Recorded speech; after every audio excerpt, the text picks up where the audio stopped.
dreams, we gather round the mic, talking ham and freedom, it's all we really like. Transmission waves and laughter in the air tonight. Tune in, live free and ham, it's gonna be a sight. From the underground to your speakers way loud, live free and ham is here, watch us move the crowd. Live free and ham, we're rocking the land with a signal so strong you wanna understand.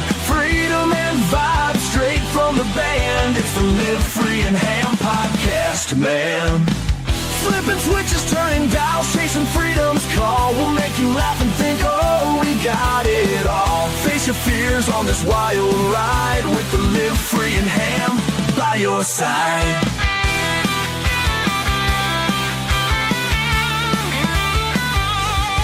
Through the static and the noise, we cut right through, bringing stories and the truth, fresh and new.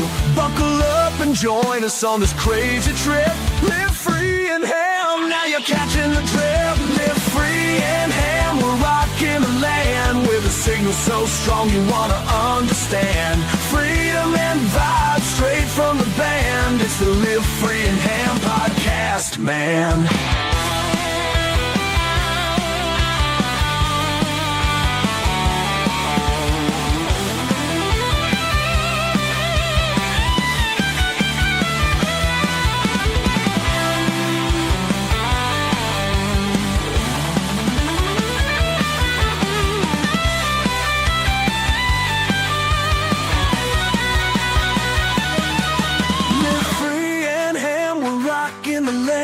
A signal so strong you wanna understand.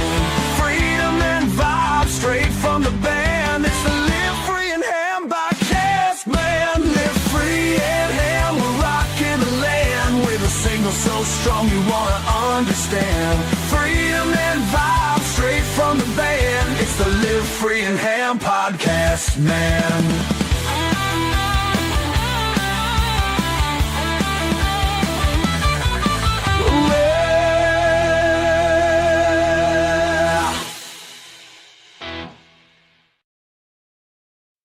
Yeah, dude. Yeah, I love that song. It's awesome. And my, sincerest thanks goes out to Mr. OG over there, coming up with some awesome tunage for our intros to Live Free and Ham. Those in the chat, let us know. Did you like that tune?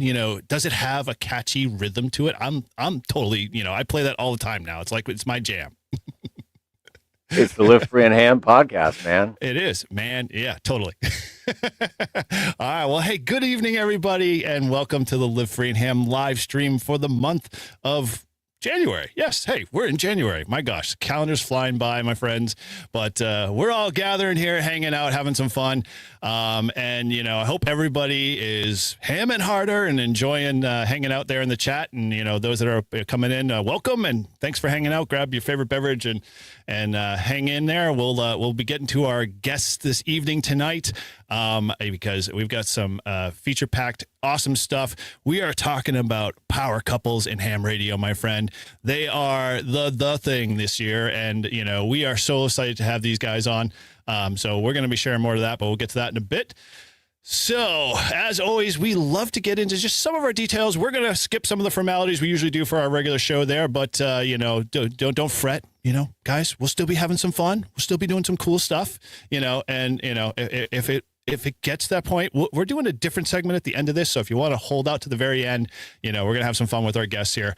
But, as always, you can head over to Live Free and Ham. Check out our shop there at livefreeandham.com/shop. As always, you can pick up some of our latest swag. We are going to be releasing, after the show, our sticker packs. We've finally got our sticker packs together. So if you want to pick up, stickers from Live Free and Ham, the original OG, Grouch there, and when Todd gets me some beforehand, we'll have Todd's sticker there too as well. So, definitely well worth it. And they're always guaranteed to add an extra 5 dB in every contact you make. Promises or full return. Well, I got to give you some of the new ones. Oh, dude. Okay, man. Now we're really, we're going the 2.0 version. So, all right. Well, then you need to get your hands on those. Then you need to, pay attention to our storefront there and check that out. That's coming. And so we're super excited about that. And so if you obviously are new to Live Free and Ham and this is your first time hearing about us and you're checking us out, we appreciate you, obviously.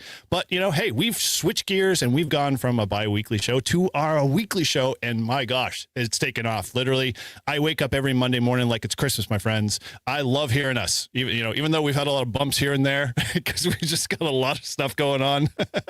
I don't know. How you guys enjoying it? You listen to us weekly? No? I do. Yeah. Okay. I always I'll listen to each episode 2 or 3 times. Sweet. Awesome. Well, how about you, Todd? You a listener? You're muted, my friend. Unmute. There we go. Yeah. I got it on. I go through it and I get through it through the week, bits at a time when I'm driving. So yeah, Very cool. It's good. Awesome. I can't believe how every week now how fast it's going. Like it seems like all of a sudden it's like, oh, I got another one to watch. I got to finish the first one. Dude, we're gonna run out of topics. That's my fear. I wake up in the middle of the night going, "What are we gonna talk about? I've forgotten." We always imagine to make it happen, though. Well, that's when we could just explore all the rabbit holes that we don't fully fall down. Yeah.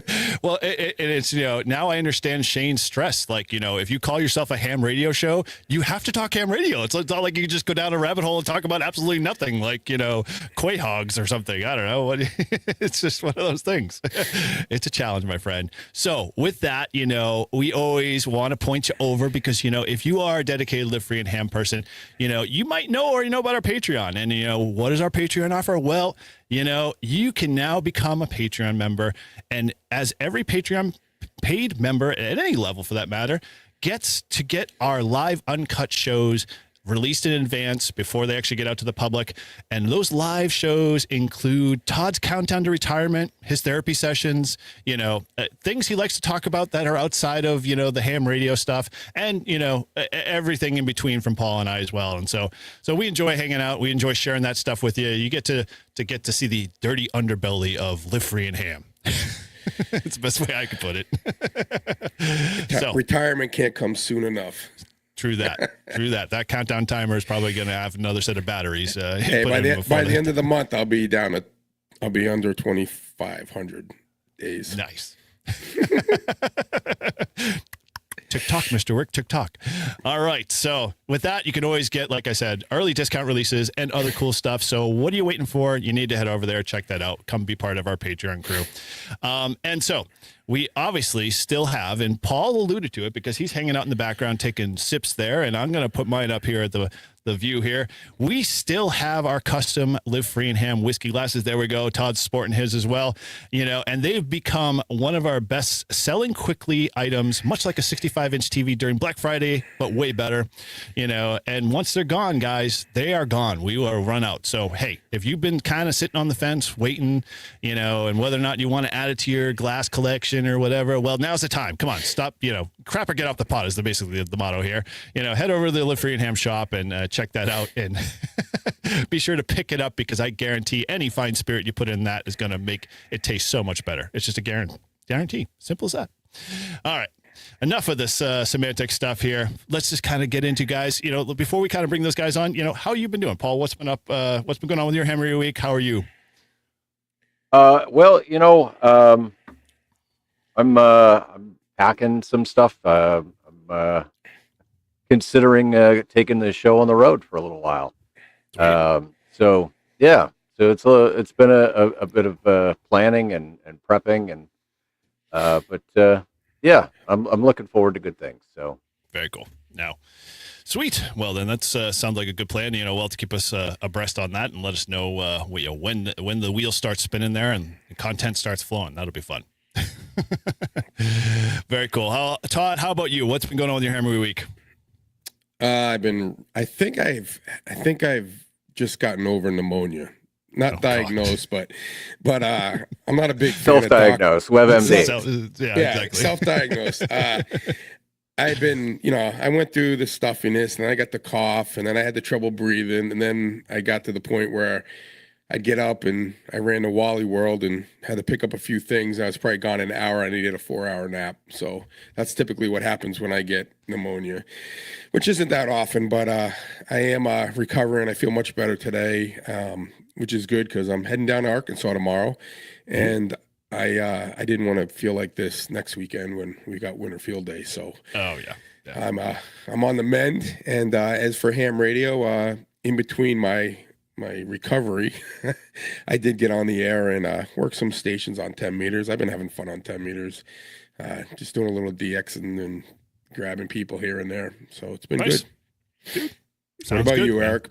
How was your week? Yeah, my ham radio week's probably similar to you guys. It's been a little rough, bumpy week. I haven't played much in the ham radio space, although it's always up in my screens, and I always walk by the geochron behind me, which you can't see because of the green screen, and it's always telling me, hey, you need to get on ham radio, and I'm like, yeah, I can't right now, I'm busy. So sadly I have not been able to rejoice as much as I want.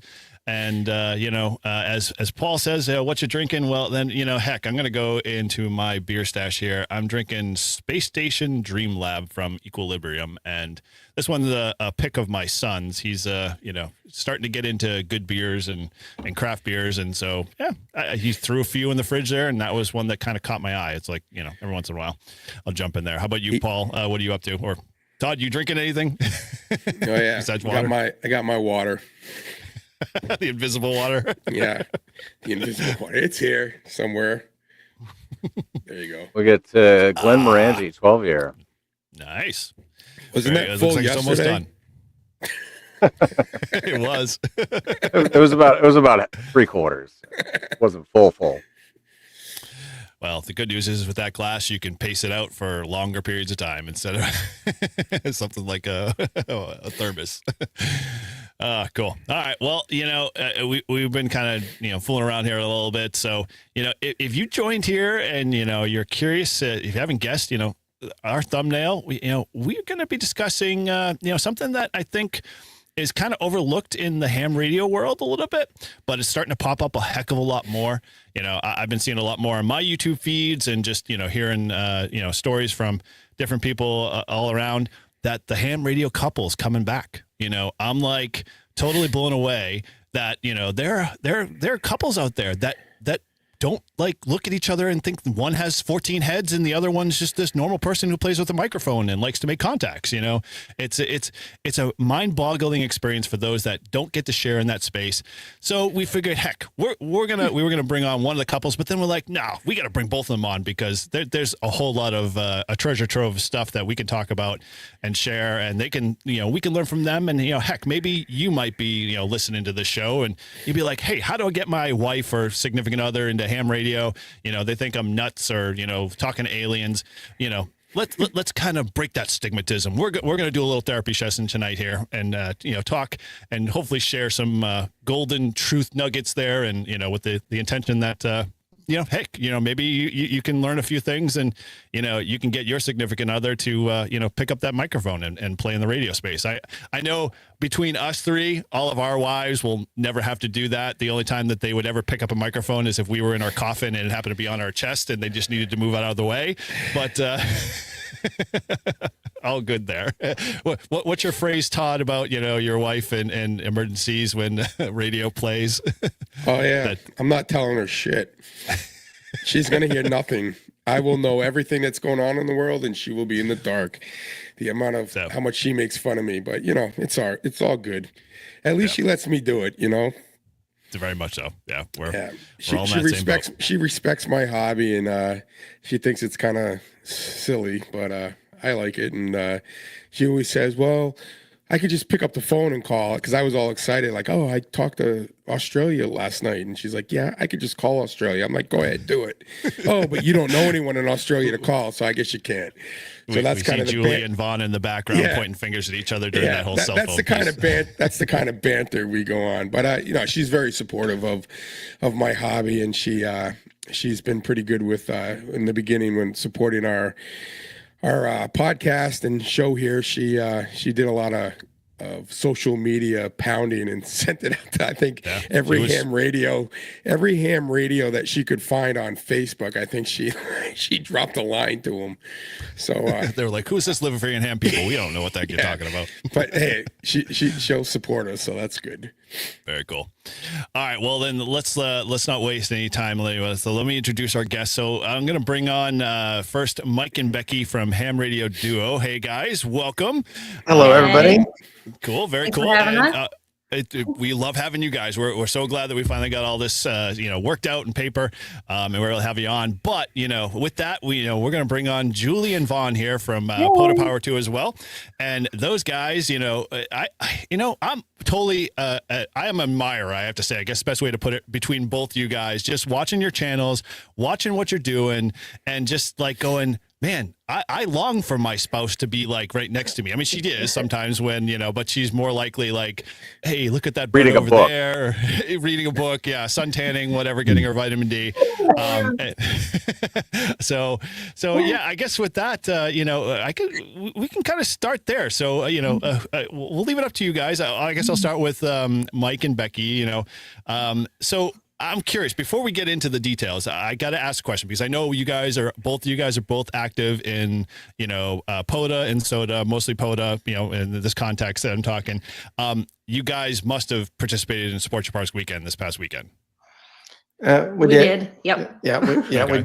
We both did a back-to-back PODA activations. Yeah. It was It was a little bit chilly, but we got out Saturday instead of Sunday, and it like dropped 20 degrees by Sunday. So we picked the right day, but we went to a new place in the same park for us, and it was great. Yeah, and, nice. and we're from Alabama, so we're weather wimps. So Yeah, it gets down to 30 chilly degrees. is what, like 55, 45? No, it was in the lower 40s. I mean, okay. Lower 40s. That's t-shirt and short weather up here in New England. Yeah, that's when my kids. It's 14 right now. It's a balmy 14. Yeah, I think it's actually going to be 14 tonight here, which is rare. But Wow. Okay. Well, Cool. So yeah. you guys did. I was gonna say yesterday, instead of doing an activation, we did some hunting from the house. So that was fun also. Oh, okay. Cool. Nice. Now you guys got to assume a home shack too as well. Or you just do portable from like the porch. no, we have a 7300. And we actually when the weather's nice, we like to set up like the same PODA gear that we use when we're portable in the backyard, but just for practice, and also just because we can actually be outdoors and enjoy the weather, but not these days. Yeah. Okay. Very cool. Awesome. Couple more months for that. So really, I got to ask from between the two of you, and this is kind of just a lead into something else. Who's the person who makes the most contacts this weekend? I think you did. I did. Yeah. Becky? Yeah, I had 20 CW during the activation, but we started getting cold, so it was we were ready to wrap it up. Yeah, and in particular, we were using a relatively new radio from Jonathan, the CFT1. Yeah. And so we first used that, then we swapped that radio out with a radio that we use all the time, and it was actually like a accidental experiment because the signal reports were definitely stronger with the radio that we were using for the first time rather than the one that we normally use. Yeah. Wow. So it's kind of fun. Okay.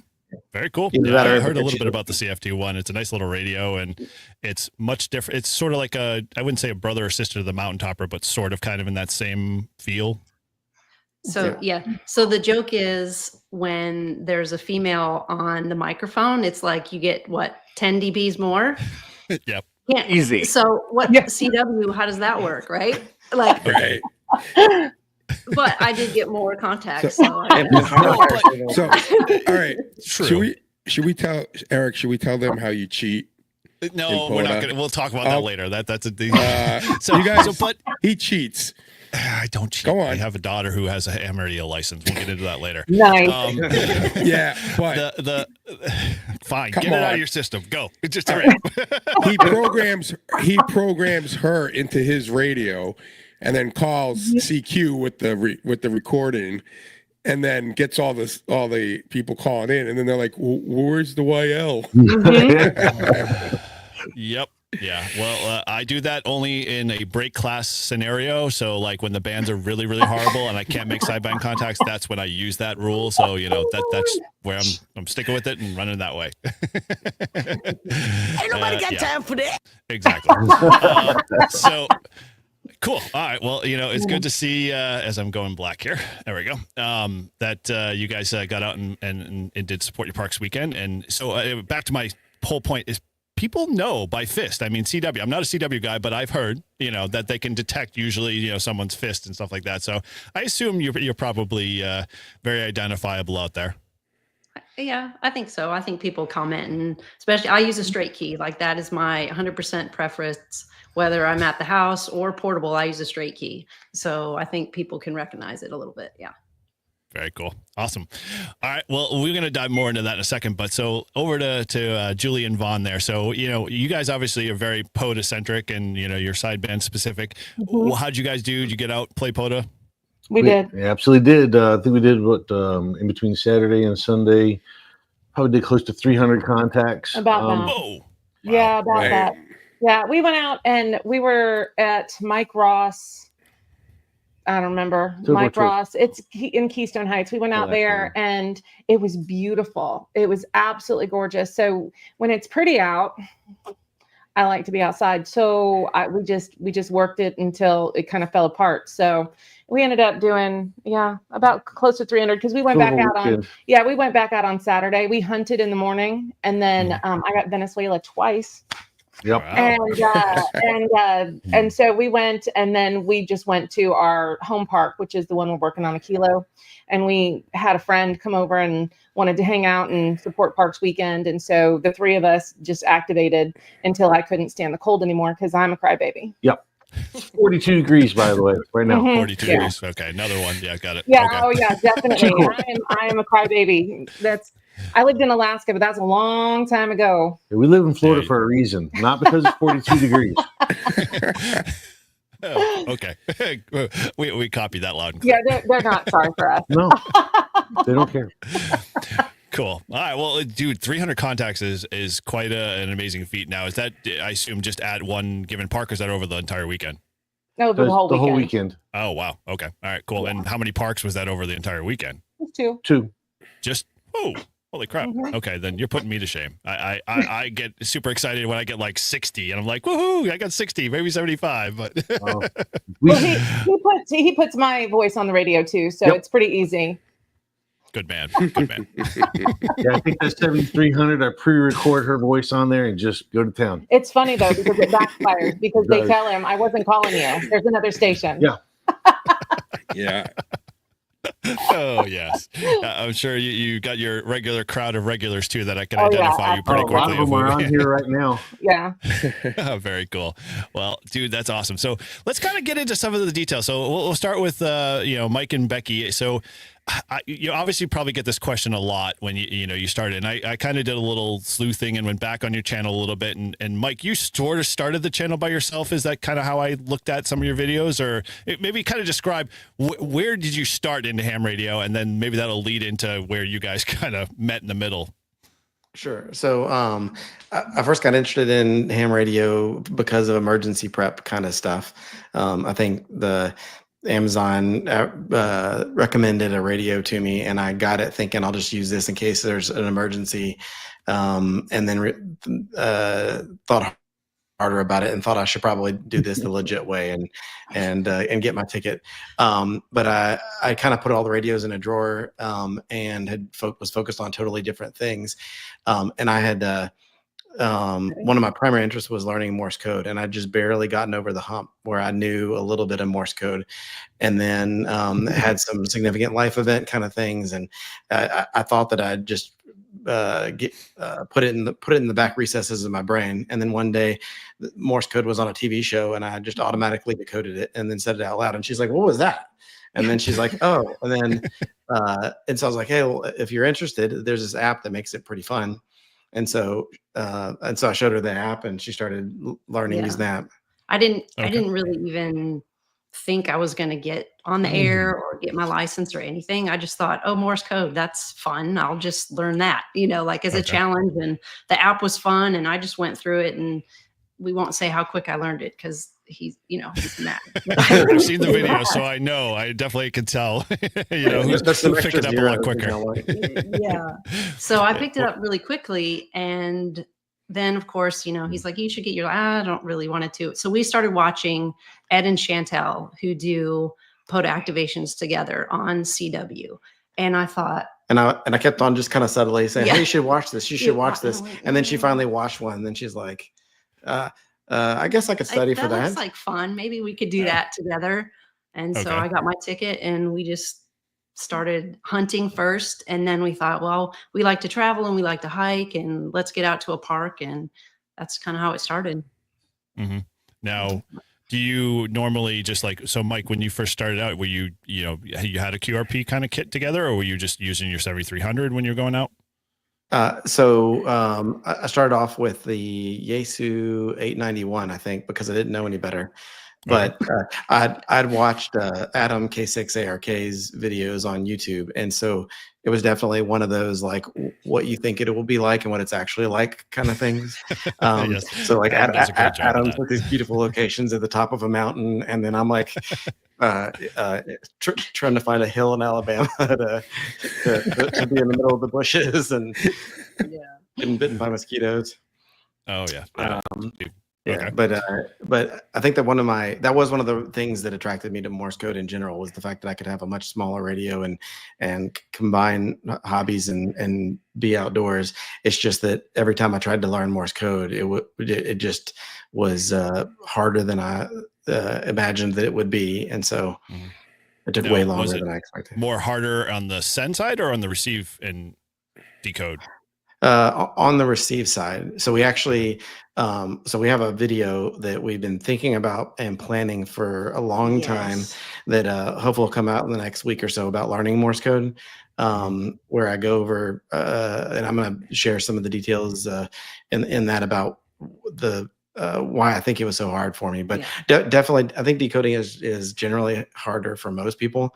But just the way that I learned made it so that I couldn't decode at any speed at all because I'd memorized all the dits and dots, and I just couldn't get over that hump. And I got to be on the fortunate side of that. Is he learned a different way and said, no, try learning this way. And so I learned it differently than he did right from the beginning. And I think that's why I was able to pick it up faster. And I think that's helped a lot. Now, are you guys competitive in nature to each other, just in a playful way, or no? Maybe a little bit. But okay. I think it's more, I think I'm more competitive in myself. I used to be super competitive, and now I do stuff that I need to get better in myself. So can I get on the app and can I go faster versus, can he go faster? We usually sit down, and when we're having QSOs, we sit down and we both decode at the same time, and oh, I didn't get that. What'd you get? So it's kind of nice. Cool. Yeah. I kind of feel like there's enough parts about doing just CW and activations that are hard enough that it's like I regularly appreciate that I've got somebody next to me that can be my other half of my brain. Yeah. Oh, very cool. All right, so let's shift a little gear so we'll kind of catch Julian Vaughn up. So tell us a little bit about kind of where you started. I know, Vaughn, you just kind of doing a little background and learning about you. I mean, obviously you kind of dabbled in CW and stuff like that, so maybe start there and kind of CW in CB, sorry. Wrong letter. And kind of go from there, and then Julie can kind of tell her origin story because I kind of like it. No problem at all. So I used to work for Radio Shack back in the 90s, and running back and forth. We live in the Ocala National Forest out here in Florida, and so buzzing back and forth. We always got our little pickup trucks with CB radios in them, and not knowing nothing about SWRs and all that, I burned that Radio Shack radio slap up, and with that antenna that I got from there. And went into a CB shop. He's like, "You're a pretty smart fellow. Why don't you look into ham radio instead of playing with these stupid CBs?" And that summer, I actually went and visited a friend of my uncle, Uncle James, up in Murphy, North Carolina. He just passed this summer, and he showed me RTTY. He showed me sideband. He showed me all these things. So as soon as I got home, got rid of the Radio Shack stuff, bought a Uniden Grant, and had single sideband. Got to start playing on sideband and working in other countries and stuff, and got bit by the DX bug, And so went to Radio Shack in my store and grabbed a technician book off the shelf and started working on it and got my license in 2002 for the tech license. Okay. Nice. Okay. Nice. All right. So go ahead, Julie. I know you got an interesting story in this one. Well, I was your typical, absolutely 100. We were married 15 years, and I was your stereotypical, why are you out in the front yard with an antenna? Our neighbors are talking about you. Wife. He absolutely. I removed slowly his ham shack from the living room, from the house. He was operating either in the bedroom or in the ham shack in the garage, and because it was ugly, it was really ugly. And so he all of a sudden one day just started to. He was like, "I'm going to go activate a park," and I'm like, "What kind of park?" And it just happened to be that he was going to Dade Battlefield. And I am a huge history buff. I love anything historic and I love to travel. We have a fifth wheel. And I like to go to new places and new things. I'm like, well, I want to go. So he said, well, come on. And so I went all over the battlefield, and they were, there were some guys there and they were talking about where and what and how it happened. And they have a beautiful, if you haven't been to Dade City Battlefield and you're in Florida, they have a beautiful museum. It's in Bushnell. It's in Bushnell and it's beautiful. And I think we actually have a YouTube video on it. So. And so I looked at the park. He was completely set up at a pavilion, and I walked over and he started with this little, hey, my ears are ringing a little bit. Can you listen? Hey, can you plug that in? Hey, just sit and listen and pick out the call signs. And because I have no sense, I would just start talking to people over top of him. I'm very difficult to activate with. I didn't realize that until recently, but I talk too much. And I'm not going to change. I don't know if I can. If you do, you're going to ruin all of your visitors when you do your live streams, because that's a guaranteed dependent when you're watching hilarious. To see what is Julie going to say when she's actually in the moment. There's never any telling. It's completely unscripted, and it's really just who we are every day. Our child thinks that we're nuts. We have a 15-year-old, and he thinks we're crazy. But he just shakes his head, and he uses the YouTube to communicate with us. And he'll be like, listen, the Gator game is starting in 35 minutes. What are you still doing in a park?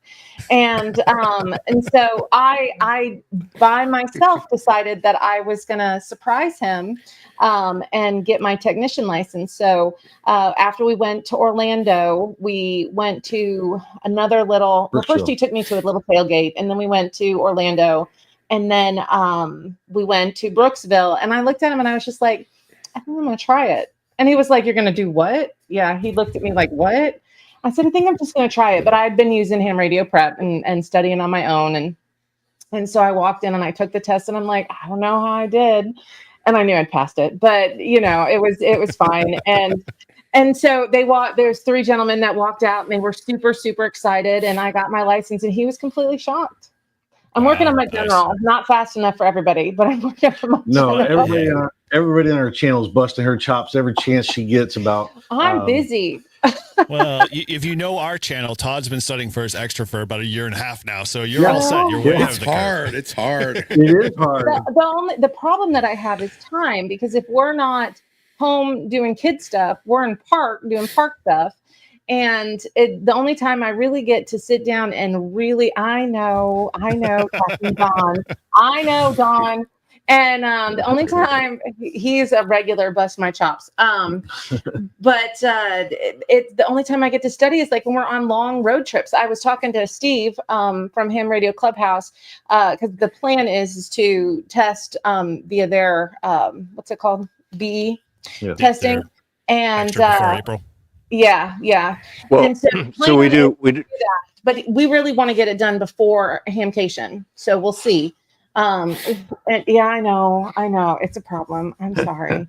but he actually he texted me, says, how's the studying going? And I was like, I feel like Neo from Matrix. It's just all at once. Thanks, Jacob. But it's just a lot of information. TikTok, Mr. Wick. But I'm doing it. I am. I'm slowly but surely doing it. I am a perfectionist though, and if I'm going to test, I need to get 100. So if she don't ace it, she won't take it. I struggle with that. So it's just me. What happens if you pass and they say you passed, but you missed a couple? Are you going to just? I don't want to know. Does it become null and void? No, just don't even tell her. No, I don't want to know. Okay. So you don't want to know the actual like pass fail rate. Okay, good. Yeah, that's fine. We're not going to Alcatraz again until we get our general. We tried so hard. I tried so hard to get Alcatraz, and I couldn't on 10 meters by the time I got home from work. Yeah, we tried. So what's the phrase about the doctor? Oh, what you're talking about? All right. John? Yeah, no. So the person that graduates the first of their class, the person that graduates the last of their class, they're still called doctor. Doctor. So it doesn't matter, right? So you need to get what is it, 26 out of 35 to pass, and there's a good chance that you might end up with me in your test session because I work with Toads and Clubhouse, and so it's the fourth Monday of every month at I believe it's 6 p.m. Eastern, but yeah, so good time. I know. I'm trying real hard. If you want to surpass, and here's a little tidbit, if you want to surpass Vaughn and get your extra, I'll send you a link for a club that, is in our local area up here that they do twice a year. They do like an extra in a weekend. So from like a Friday to a Sunday, you just work with them via Zoom and they train you on all the materials and they test you at the end of the weekend. And they have a 90% success rate, if I could say it correctly. And that's how I got my extra. I literally did no prior studying, took the thing, and they trained me on everything. Literally got my extra that Sunday. We do it together. So Maybe I did it myself. Julie, they might give you a discount. Ask Eric how well he remembers all his extra questions. Zero, my friend. It's insane. So when I study, I go back through all of the chapters and just retake the test. And the further I get in the study, the longer that part takes. And I get so angry at the stuff that I don't remember because it's stupid stuff, right? It's dumb stuff, and it's stuff that I'll probably never use. But that's Robbie from Robbie. Yeah, cool. Yeah, that's cool. Good following. Very cool. Yeah, we got a real good following over there. They're super sweet. They are super awesome. We love to hear all of the fun people that come across, and I have banter. They love to poke me and say, "Go Alabama" and go Ohio. So I struggle. My kid's in there watching the game right now. I won't even turn the TV on for it. It's funny. We were watching, or we were in a park playing one day, and the very last call, and I'm glad I took it because it was the 1,000. It was number 1,000. It was a guy from England that was listening to us for like 2 hours. And he goes, "I'm just telling you, it was the most entertaining 2 hours of radio." And then we're like, I don't know why. We're just having fun playing radio. We still don't understand because people we're just literally just sitting there talking to each other the way that we normally do. And so I all the time, I'm like, we had 1,000 views on that video. I don't understand what is so entertaining. What are y'all doing? So, but it's fun. We watch ourselves too. It's fun to just see.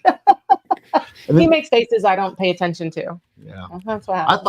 I thought just for fun, I would take the technician license over again, just see if I failed that joker. Yeah. Oh yeah, I believe I would too.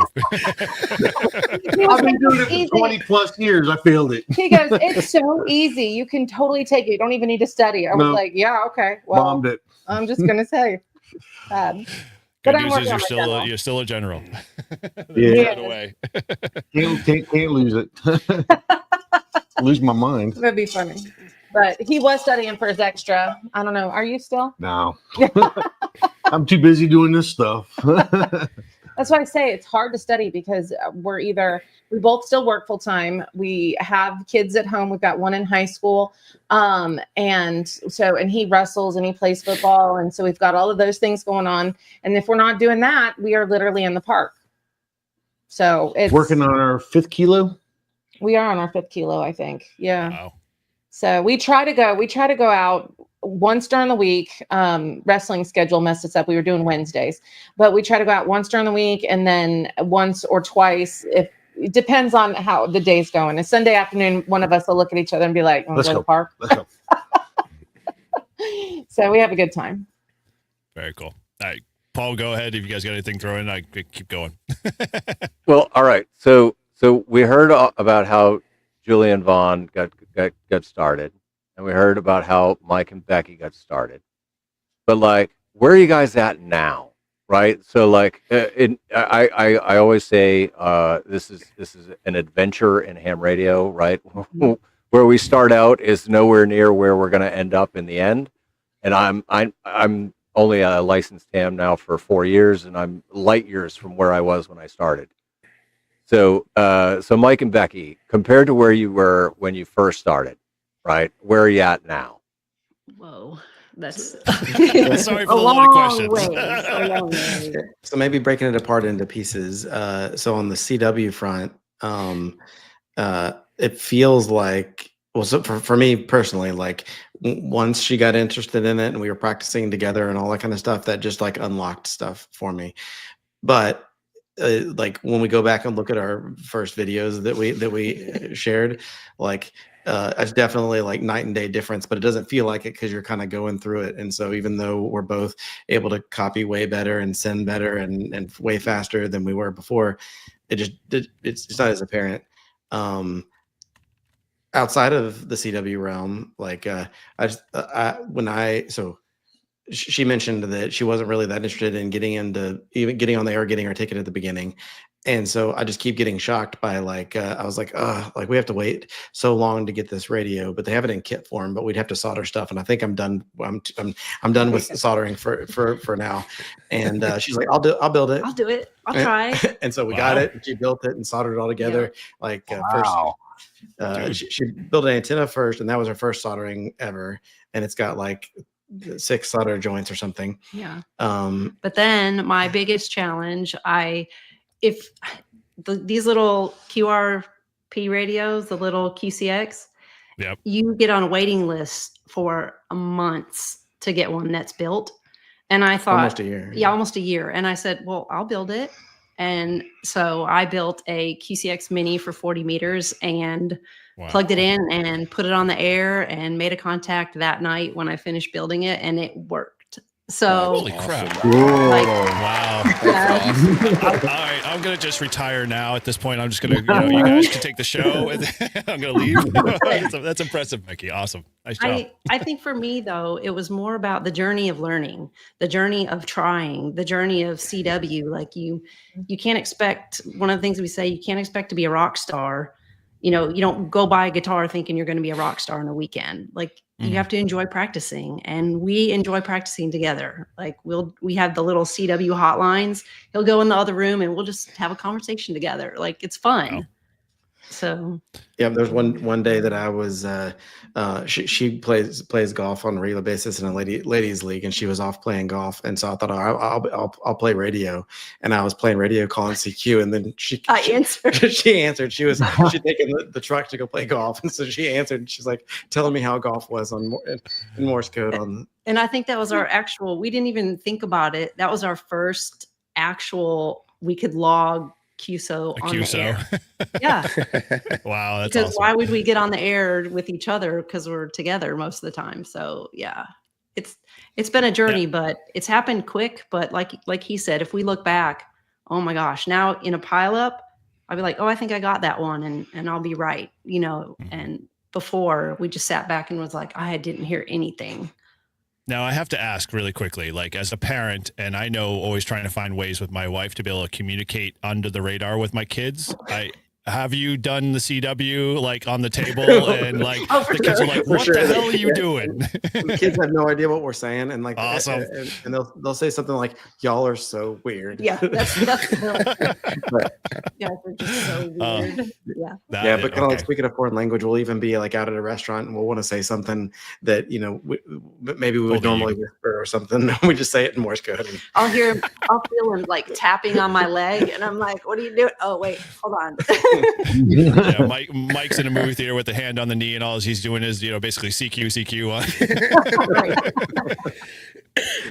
Oh, very cool. Awesome. Go ahead, Todd. No, nothing. Oh, you got nothing? Okay. Paul, fire all right. away, Well, man. what about Julian Vaughn? Oh, well, Your journey. I have to just say this. I'm a Becky fangirl. I am so impressed with all the things that she does. You are so smart, Becky, and I'm a fangirl. But well, listen, you can get your general. You can do it. I did it. You can do it. I can do it. I'll help you. We'll do it. Yeah. So I did do something brand new this week. I have definitely gotten better at pulling out, now that we have the Facebook going and I'm logging into the software system and uploading and doing all of the different pulling it out. I write the call signs on paper, even when I'm logging myself. And so I write them on paper and then I transfer them over. And then we're obviously talking to everybody as well at the same time. So I'm keeping up with comments and things that come through the feed, which is it's a job. But I did do something technical this last week that I never did before, because I normally do plug in the radio and string the coax. And but I was very proud. I put up the antenna this week. Yeah, I did. I put up the antenna by myself. It only collapsed on me and almost broke a nail like 4 times. But but I did it. It fell over once. And what'd you put up? And that was super fun. I was able to do that. One other thing that I did was for Father's Day, you'll hear him talk about his Mezzi and Plony cable that I bought him, the Potaflex, and we love it. It's wonderful. But I bought him a 20 or 100-foot roll from Gigaparts. And I thought, well, I know that he knows how to make coax and like splice coax and, do things. So my thought is we'll just split it in half and then we'll have 2. Then we decided that we would do 25 foot instead. So we have a 25 and a 75 foot, and he made me cut it and do it myself. And actually put the connectors on. He ordered them from Mezzi Plony, so it's all the same. But he made me do that. I talk about a nervous wreck. He was like, "We have 100 foot. It's fine. If you messed up, we'll just cut it again and we'll do it. It's fine."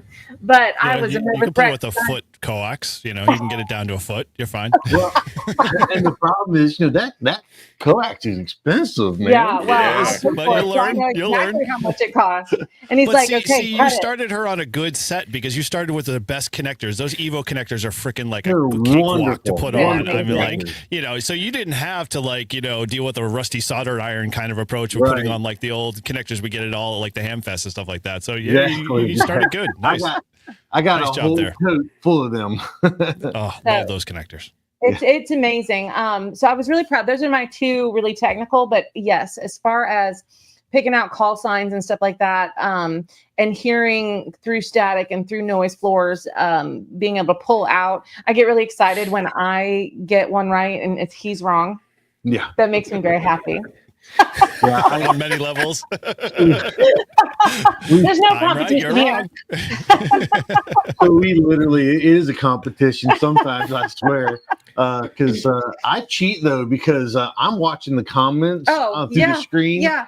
And I'm listening. And so I'm catching, that call sign is Whiskey 8 Charlie Papa Tango. And I think he's the master of the universe. I'm like, how did you even hear that? Yes. And later on he tells me I read it off the screen. That's great. Because our followers are awesome. They're watching while they're trying to get us in the logbook, and it's great. It's fun. And for me though, I had 2 great Elmers coming up through the ham radio hobby. Really, it's not even a hobby; it's a lifestyle anymore. And literally, he got me straight into. Okay, well, your first HF antenna is going to be a Junior G5 RV, and we're going to build it from scratch. And we did that, and I worked the world on 10 meters when I still had my technician license. With a Junior G5 RV and a FT101. It was a blast, and got my teeth cut on that. And then Julie bought me. I didn't know what it was at the time. I just knew that he wanted it. I contacted the Elmer Clyde. I was like, I need a Christmas present. Shoot. TS440 sat. Man. Oh, okay. TS440 sat, and so he actually installed the auto tuner into the radio for me because it wasn't originally a sat. He found a tuner on eBay and installed it for me, and she gifted it to me for Christmas one year. And so then we went on to building 4-element 2-meter beams, and then we started going to off-center fed dipoles, and he just taught me. Oh, that man forgot more than I'll ever remember. But more than I'll ever know. And I miss him a lot, but he was a great elmer for a long time, and was also did FM broadcast around this area too. So it was really cool. Very cool.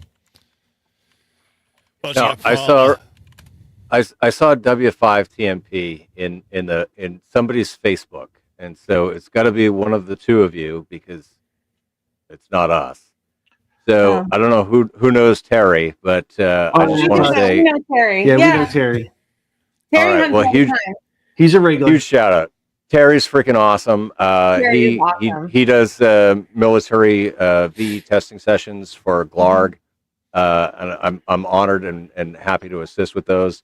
He did an impromptu session yesterday for the Flag and Torch Society, and all 6 failed miserably, but it was great of Terry to do that, and so awesome of you guys to bring Terry to the Live Free and Ham. Yeah, Yeah, Terry's cool. awesome. Yes. He gets us probably, I mean, I think most of the time. So it's funny because we get a lot of new people on the weekends because people are, and then we have a massive group of regulars for the weeknights. I think because people are home, they're sitting in, they're not out at the park because we normally pull a late shift because by the time we actually get home, dinner and get out there, it's he learned to feed me before we go out so that the activation can go longer. Because otherwise, I need to be fed. You got to feed the bear before.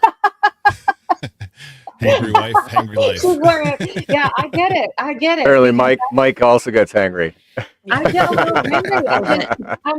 Well, this is what happens. Is I'm like looking at my watch, going, "I'm hungry. I'm hungry." I'm like, babe, we're only 30 contacts in. We got to get 50 or we 100. only needed 10. So here's a perfect segue because I know, Mike and Becky, like the meals that they prepare, my gosh, like I feel like ashamed. I've seen some of your videos where you're like, hey, this is what we're preparing for, going out to do a soda. I'm like, really? That's like a salad, a chicken, and like a 2-course meal. I'm like, I bring like a peanut butter and jelly and a bottle of water a lot of times. So I was like, man, I wish I could eat like that. So, you might want to check their channel out. They have some good recipes. They might have another avenue there. No, we're really spoiled. We go out to eat way too much. Oh, yeah. that happens a lot. Yeah, that's accurate. We do. We actually, it's really bad. We walk into our normal before we go POTA, and our waitress is like, "This is what you want," and we're like, "Thank you." They already got orders. We walk through the door. She puts her drinks on the table. It's really great. That can get expensive for sure. It does. Cool. It really does. So I got a couple of we're going to talk a little insider baseball or the questions I think that people are dying to hear because you guys are, I want to step back a little. First and foremost, I applaud you guys for, being in the ham radio hobby and willing to share your experiences with all of us in the, the YouTube world, because it's a blast to see couples doing stuff that they both love to do versus, the usual we get of like, oh, you're weird, or, I don't understand what you're doing, or I'm going to go over here and read a book in suntan, kind of thing. And it's just really cool to see you guys go out and do these experiences. So, I thank you guys for sharing that with us, and it's awesome to see. And I say, keep up, with it. But with that, I've got kind of some insider stuff because obviously, you've already kind of alluded to it. And, all of us ham radio operators that don't have that spouse that knows a lot about ham radio or, wants to kind of get involved and stuff like that. You guys have a goal. Like, so when it comes to birthdays and Christmas and that stuff, like, is it very easy now to give gifts? Whereas like maybe before you were like, what do you want? Give me a list kind of thing. Like, go ahead. Christmas in July. For sure. Like his birthday was, last year on his birthday, that's where he got the 7300. And we were joking about it all the time. I think it was Joe Brett. He has a 7300, and we met him at Hamfest up on Montesano. And he had one, and he kept poking me like, "Isn't Mike's birthday coming up? Isn't Mike's birthday coming up?" So thank you, Joe Brett. Yeah, I can say right. The check's in the mail, right? You'll slide it across the table. Yeah. How about you, Julie and Vaughn? It was really super simple. Well, he actually, he was so proud of me when I got my license that he installed. Okay, so funny fact, I hate wires. I'm in the wrong hobby. I'm aware. But So, but he installed it's an Anytone, but he hid every single wire, and he bought me brand new Anytone with the Bluetooth handheld microphone. And so I wasn't connected to anything. I'm actually getting ready to install a Yaesu though, or not a Yaesu, an ICOM into the car because I don't know, you don't like it, I think is mostly the problem. The Anytone, when we travel with her car, it's hard because to program it on the road, no. Not easy. And my car is the POTA vehicle. So anytime we are gone, which is every weekend, we're, someplace new, it becomes an issue. Plus, on top of which, I'm a little bad about charging things. My phone goes dead regularly. So my handheld goes dead regularly, and it drives him nuts. Yeah, absolutely. But as far unless you want to operate from the trunk. No, I'm not doing that. So, but I actually was always able, because I was close to his Elmers as well. So I was actually always able to buy ham radio related gifts, because I would be like, hey, he's looking at this. Hey, he's looking at that. And so I had it made when it came to that. The PotaFlex I did on my own because Clyde had already passed. And he and I had already been looking at that. So that was June. Mm-hmm. So I tested, it's been about a year, and almost March, I think will be a year I've had my tech. So, but we had been out looking at different things. It's easy now. It's easier now to buy things for any reason. Christmas in July, absolutely. It's easier to buy things now because now I'm using them. So I bought him the PotaFlex. Right. Yeah, same thing. We were wrestling hard with the Wolf River coil. Oh no, we were just back and forth with the Wolf River coil, and I was having problems with getting the grounding. The ground down. Oh, it was horrific. And every time, and now it's streaming stuff. That's what's giving me problems. Yeah. But when she was like, "Would you just buy something that works?" And so we ended up going with the roll up halfway.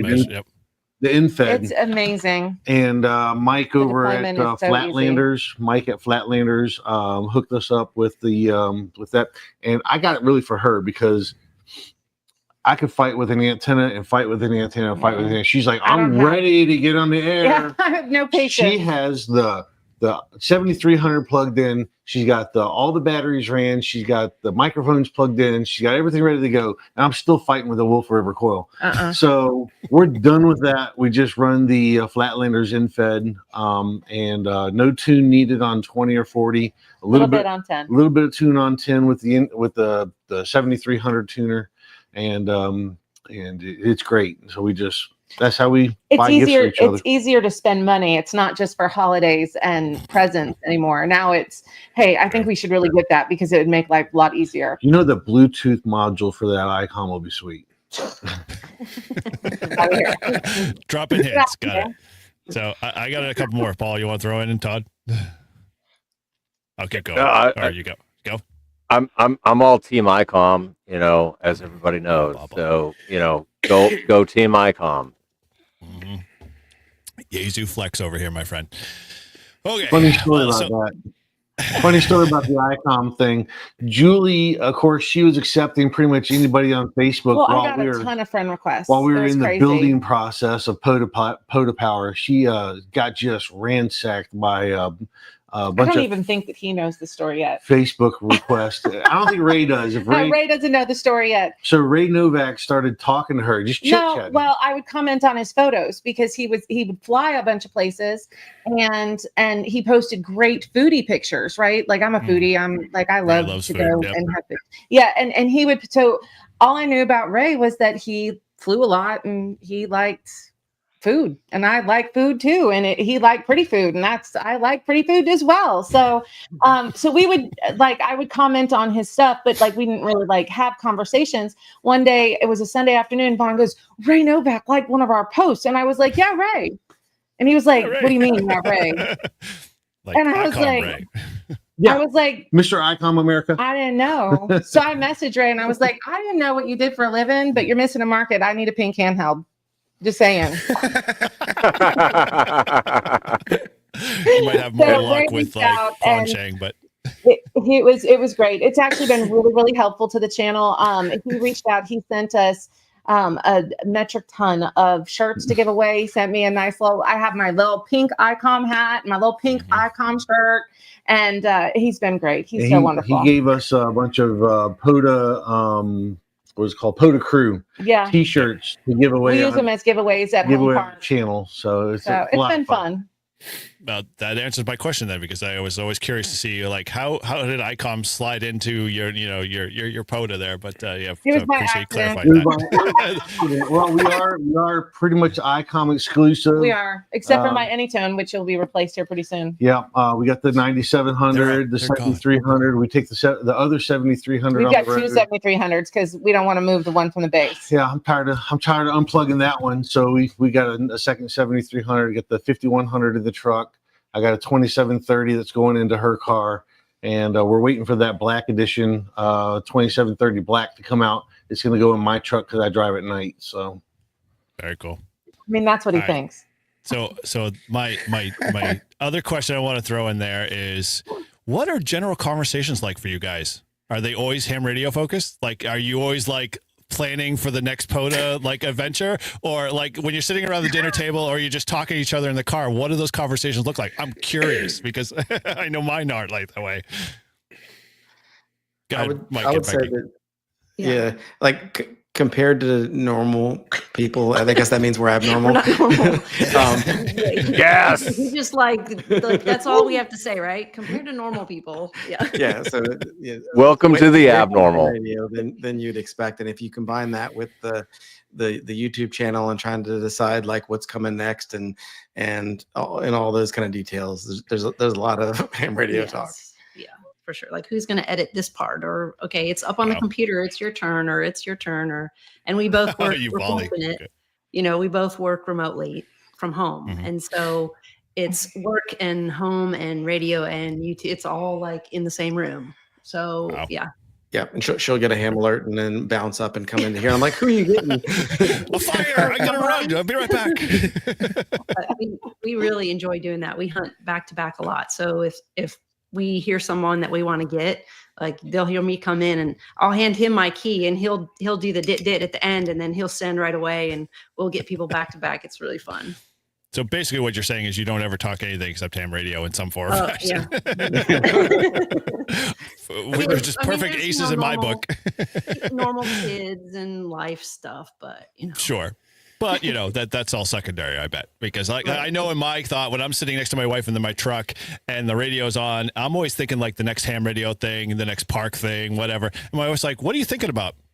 And I can't like share that with her because it's like, oh, I get the eye rolls or whatever. It's like, that's like, oh man, I feel so connected to you at that point, so, big therapy session. But anyway, so how about you, Julie and Vaughn? Are there normal conversations? Vaughn pretty much runs POTA Power nonstop. Everything is just constant. So I occasionally have to be like, we've got a wrestling match on Wednesday. We have your sister's birthday on Sunday. What? We have to, and he's like, okay, that's fine. What's the next parks we're going to? He blames me and he says, I pick out the parks. It's true because all he cares about is the technical aspect. He just defaults. He's golden. He doesn't have to think about it. No, he doesn't have to think about that at all. She'll call up and I'll be like, hey, babe, how's your day going at work? Blah, blah, blah, blah, blah. And she's like, I checked out this next park we're going to go to. It's going to be great. And when we go on vacation, she's already got spring break figured out. Oh, yeah, we're going to Charleston. We're going to Charleston. For Thanksgiving, we went to, no, I'm sorry, we didn't go to Charleston. We're going to Savannah. We went to Charleston for Thanksgiving, and we did five parks while we were there. Yeah, and my poor kid, he's just like, oh, okay. I actually let him pick where we're going this year, though, because I gave him the option of 3. All 3 had parks that I'd researched. We were going anyway, but and so he picked Savannah. So we're going to Savannah for spring break. Okay, cool. Yeah, that's what we talk about. So while you're in that area, I gotta say you have to make the trip to Chincoteague Island off the coast of Virginia. There's wild horses. It's a fantastic place to activate. You have to have a freestanding antenna. but Chincoteague Island. Chincoteague. Okay. Well, there's a place like that just south of Jekyll Island called Cumberland. And that's on a bucket list. We were going to try to do that for Valentine's Day weekend. It's not going to work. Too cold. Yeah, I would freeze to death. All I know. I'm a crybaby. You guys are all about the cold. What do you guys do in August? Are you like inside, like not going out? No, if we're not at the beach, then we're in the car with the air conditioner on. It's true. That's true. So it's just like opposite of us. Like if it gets really cold and we have to do a park, we're in the car with the heat on.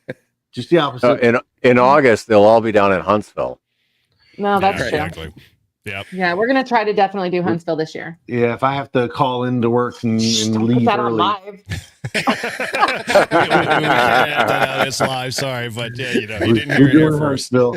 We already have our camp spot, so we're good to go. Yeah, slide over, make room for ours. Yeah, I don't know if there's any available left. Because I think it's pretty much packed up already. We've actually talked about just going because of the time restraint that we may have. We've talked about just doing a VRBO or something of that nature this year. But last year we lucked out. What was that? Last year we lucked out and we checked like right before Hamfest, and there were spots that had opened up. Yep. It's the travel that we're concerned with. I think we might actually have to fly in. But we already have our spots reserved for Hamcation. We're going to be there all weekend. Yeah, Thursday through Sunday. Awesome. Okay, so I got one little more thing. So RAC, so you got into the ham radio. You kind of as a couple, realized that hey, you got something to connect with, and you're passionate about it and whatnot. Where along the line did you guys decide that hey, we don't have enough time already. Let's do a YouTube channel. That was him. So go ahead, Mike. I'm curious. Start with you.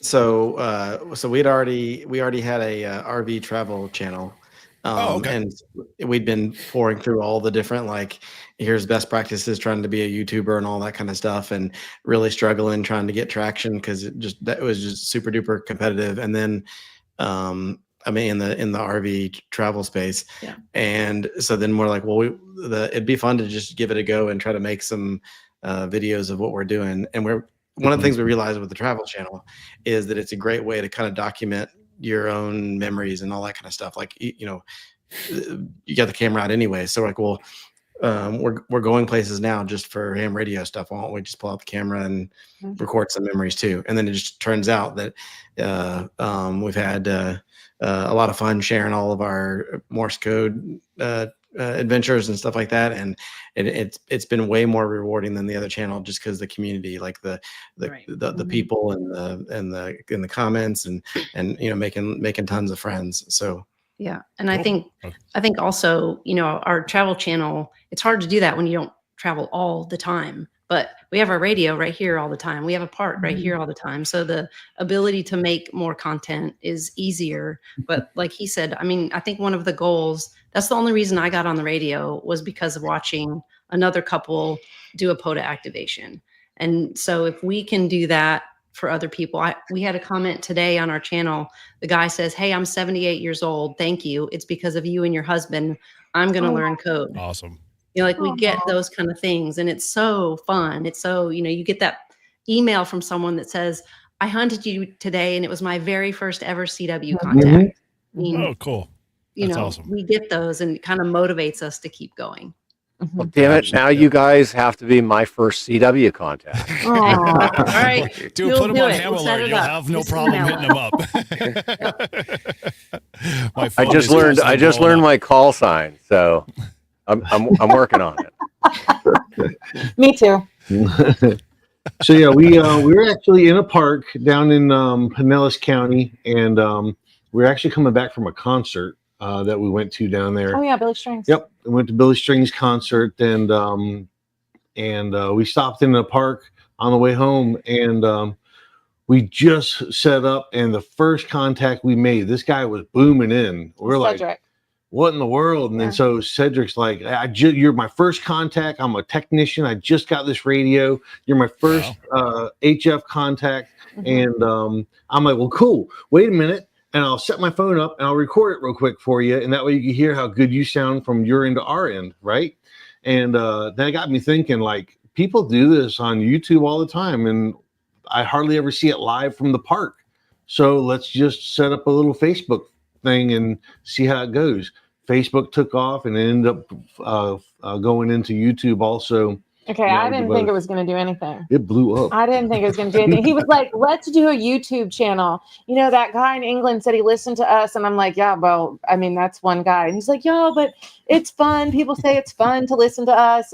And we should do that. We should call it Podifire. I was like, I don't care what you call it. And nobody's going to listen and watch this. And he was like, no, it'll be fun. I'm like, okay, it'll be fun. Let's do it. It'll be fun. Originally, it was supposed to be like, you know, a little review of the park, and then let's talk about our equipment. You know, we got the eco-worthy 30 amp hour lithium-ion battery. We have a few videos on all of that. We do, and we got of course the antenna, roll-up antenna. What powers Podapower? You know, what powers and then the history of the park. She loves that. That's what powers us to go to the next park. Yeah, I don't like to go to. I mean, we hit the wildlife management areas as afterthoughts, but for the most part, I like to hit the historic places. And so that's pretty much how we got to take off our channel is the cool parks, the cool equipment, and then us just being silly. So it kind of dovetails because I mentioned it a little bit earlier, but you know, I really think you guys represent a very good demographic of the hobby, and very much we'll say missing demographic, because I think a lot of the hobby, at least when I've been licensed for 30 plus years and took a 25 year hiatus in between or somewhere around there, and all through that it was always kind of like, I never saw like a lot of couples like yourselves, you know, participating in ham radio. I always saw the guy in the club. He would get his license and then he would tell his wife she needs to get her license, but she would never do anything with it. And so our club has a lot of those kind of things, and that maybe that generation, and that's totally fine. But in essence, I never saw the couples like you guys doing some amazing stuff together and experiencing ham radio, making contacts, learning and growing. And it just really just like is an awesome feeling to see. And it, you know, like it warms my heart, because in essence, I'm like, dude, there is a light at the end of the tunnel. There is something cool that a couple can do together, and, you know, and do it in a way that it's like, you know, just fun to be able to experience and learn and grow and whatnot. So I applaud you guys, like I said before, for doing it. And I appreciate you guys building your channels around it, because it's obviously taken off for you guys, and people are starting to latch on a lot. So obviously around that vibe, you know, being ambassadors, do you guys feel like you guys are ambassadors to kind of the hobby because you represent that demographic, or are you just kind of doing status quo? Wait a minute. You're saying that a couple can love each other and love the same hobby? Yeah, I can. Man, I don't have a video for that. Come on. Anyway. They think he's a righteous dude. Yeah, so that's close as I can. So anyway, so yeah, and you guys want to kind of take that and run. I know it's a heavy, you know, question, but so for us, we have actually already been labeled, not our choice, as the next Elmers. Like, we're the next generation of Elmers. I'm not. Okay. Yes, you are. You are. You are. We've already been kind of, and we've already got friends. What is that saying that you used to say in the beginning? A couple that POTAs together, stays together. Dude, where's the t-shirt with that? Come on, let's go. Yeah, a t-shirt, yes, or bumper sticker or something. But yeah, we've already been labeled as the next generation of Elmers to get other couples to come in together and do this hobby with each other. You know, with the cell phone towers going down, with all the craziness in the world, even if it's just weather concerning, like we have hurricanes and stuff down here. Y'all got blizzards up there, and it's something that has to be a redundant communication access point. And so we really are pointing families all together, not just husband and wives, but whole families, to be able to get into the hobby just for the prep, you know, side of it. So, yep. Our 15-year-old said he'd get his license if we got 15,000 subscribers. Oh, come on. Well, how about 1,000 at least? Yeah. That's obviously. You like, what, 1,000? Yeah. He aims high. That's So- a little bit much. A That's that question. Where overachiever, and I'm I like, didn't check. Where are you guys at subscriber level right now? YouTube, we are just shy of 900, I think. We are at 900. Oh, we're over Guys, 900. There is 57 people in this live chat here. I want all 57 to head over to their page if you're not already a subscriber and subscribe. And if you have already been a subscriber, you need to send it to your friends and tell them they need to subscribe just to put them over the 1,000 mark. Come on, like guys, being a YouTuber myself, and Paul knows this very well, and Todd's going to get there eventually. But it takes a lot to get to 1,000. I mean, it is a slog sometimes. But if you can get the help to bump that, then once you get to that next level, you're like, oh, cool. All right, now I can get more content and more people into the hobby, and so it helps further that mission and that passion. So it really does. We forget all the time.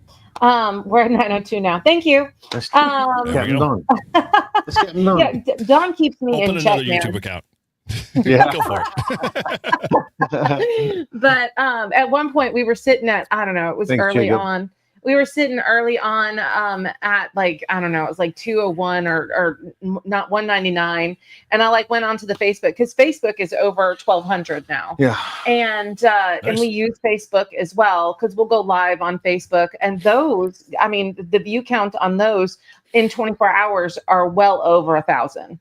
Generally, on the one we did in the hurricane, we went out in the hurricane. I think we got like 5,000 views on that. It was crazy.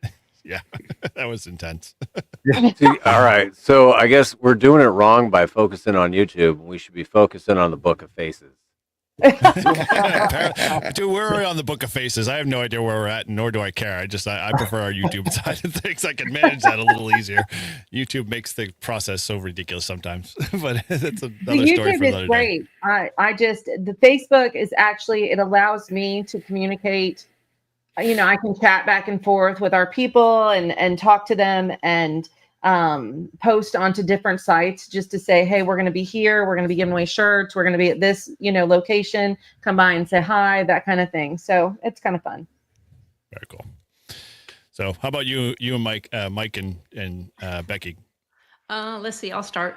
I think for us, obviously it's great. We really, we enjoy spending time together. So how fun is it that now we enjoy the same hobby and getting other women involved? I think there's kind of that stigma of it's all technical. It's so hard to do. It's whatever. Mm-hmm. And really, I think we're trying to show how fun it is and the fun aspect of, hey, go travel. Hey, go learn something new.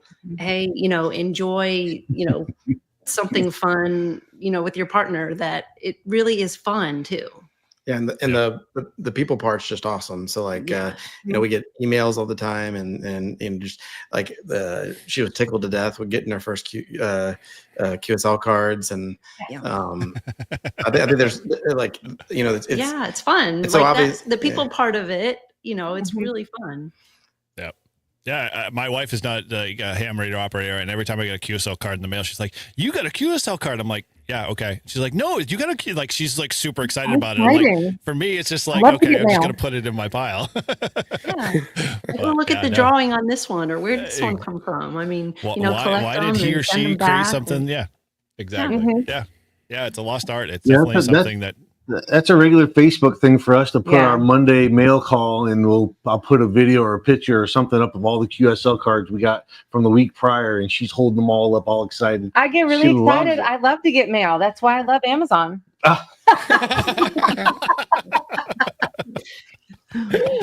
right. The boxes that come in the mail now. The boxes that come in the mail, it's a whole different ball game. Is it something for the radio? What is it? We get excited about it. Well, it's kind of easy to identify the gigaparts or DX engineering or QRP or whatever on the title.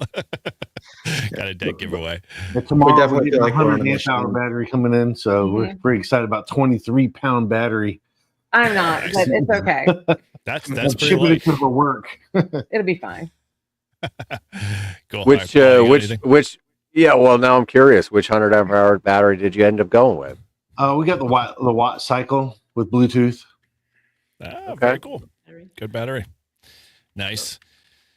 So we had one time battery died, and all of a sudden now we need extra. Yeah. Okay. We're in the middle of of course, now we have everything going to the battery. It's not just the 7300 no more. Now it's the 7300, the tablets, laptop, the video switcher, the microphone chargers, all that stuff going to the battery now is like, one activation. It's 3/4 dead. One time. We had done like 5 parks that day. No.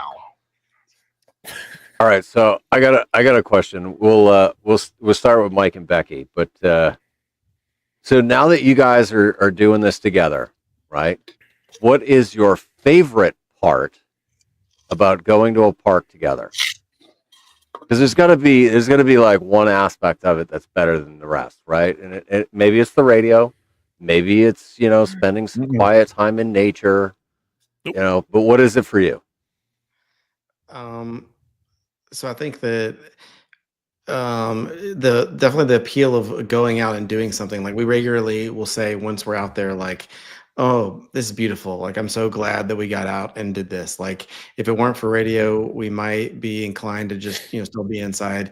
We like to be outside anyways, like hiking and all that kind of stuff, but it gets us out when we wouldn't otherwise. And I'm definitely thankful every single time when we're done and we're both when we're putting up and taking down, like it at least divides the effort in half. It's so great getting to kind of do the portable setup as a team. Very cool.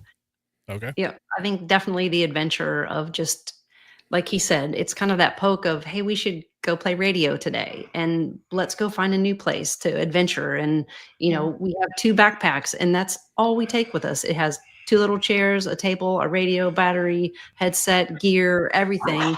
We hike and we might hike for an hour and find a neat spot in the middle of nowhere, set up, activate.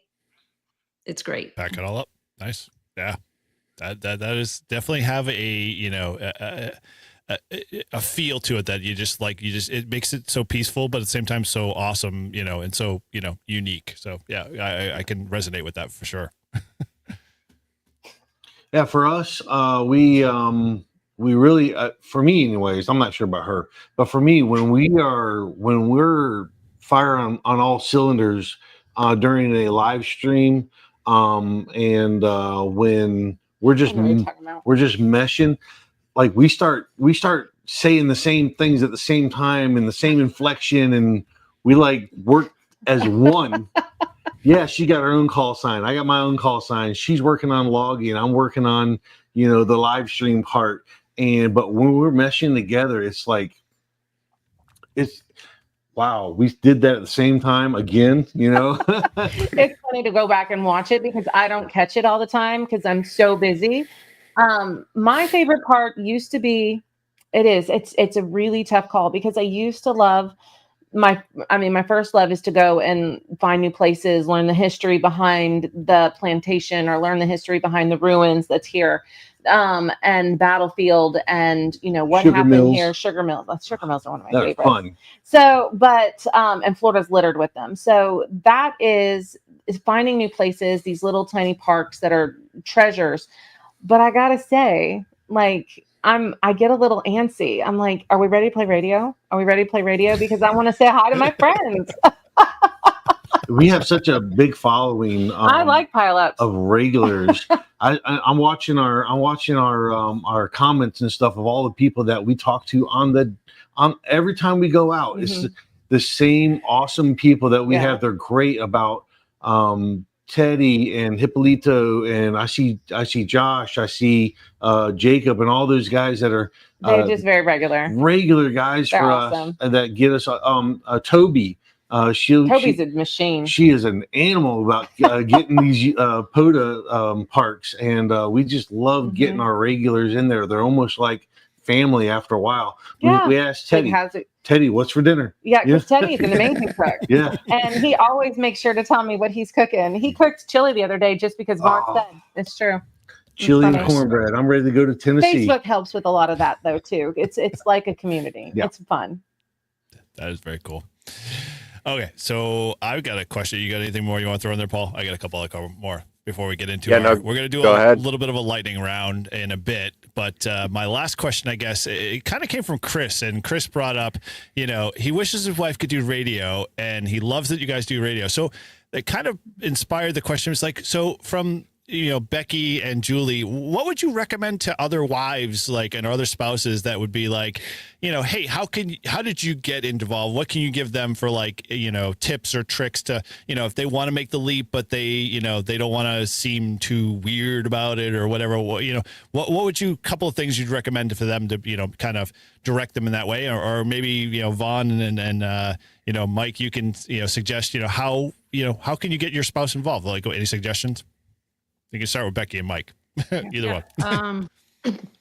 I would say probably the hobby is so big. There are so many different parts of ham radio that you can enjoy. You can be the traveler, the planner.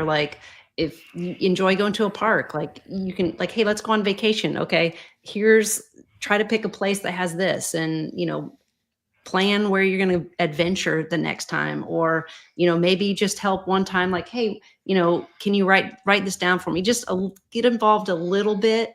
I think it's just such a black hole for women. They just don't really realize what you can do, but it doesn't have to be as technical if you don't want to. Or there's women out there that are engineers, and they would just love it. They just don't really know the entry point. Right. Okay. Yeah, and there's the thing that she reminds me about all the time with our kids, when I'm trying to teach them about finance or something, and she's like, "You just have to wait till they're ready." I think that I never expected to even introduce her to Morse code or ham radio stuff. It just kind of happened, and she wasn't really even expecting to do it either. And so I think it just happened she was ready, and it lined up well. And cool. I think I'm fortunate that for both of us, if y'all are familiar with the 7 love languages, quality time is one of them for us. So we probably wouldn't get into any hobby together if we couldn't spend time together. And so it's nice that it works out like that. That's awesome. Love that you brought up the love languages. Yeah, I'm with you on that. Totally. Yeah. If my wife, I think my wife's upstairs listening. I don't know. She's probably screaming at the top of her lungs. I just can't hear it. But it also might be good from the guy's perspective. Is what are hobbies that your wife does that you're like, whatever? I have no clue. Maybe invest a little in what your wife does outside of your own hobbies, and that might kind of turn the corner on your hobbies. I tried golf. Here you go, guys. Hey, those guys that are listening, you're getting a little tips here. This is the insider baseball stuff that you want to be hearing. So, grouch here, what's your love language, my friend? Come on. You can throw a little bit more into that. The book's, $35, $40. So come on. All good. How about you, Julie and Vaughn? For us, it was Bermuda Triangle, really. We got to a place, our youngest is now in high school. So that is actually it. I want to say it freed up a little bit of time because, you don't have little kids running around anymore. And so it gave me the capacity. And then you add my hobby is travel. I want to go everywhere. And anywhere and history. And he found that little tiny niche. He saw POTA, and he never pushed. He never ever said, "Hey, I'm going here. Do you want to, come with me?" He just said he was going, and he knew that he knew the buzzwords. Yep. He knew. Yep. And he also knew that he knew the buzzwords. He was like, "I'm going here. It's a historic site," and said those things, and it just melded. And he also knows that I'm a talker, and he knew that I would sit next to him and listen to everybody talk.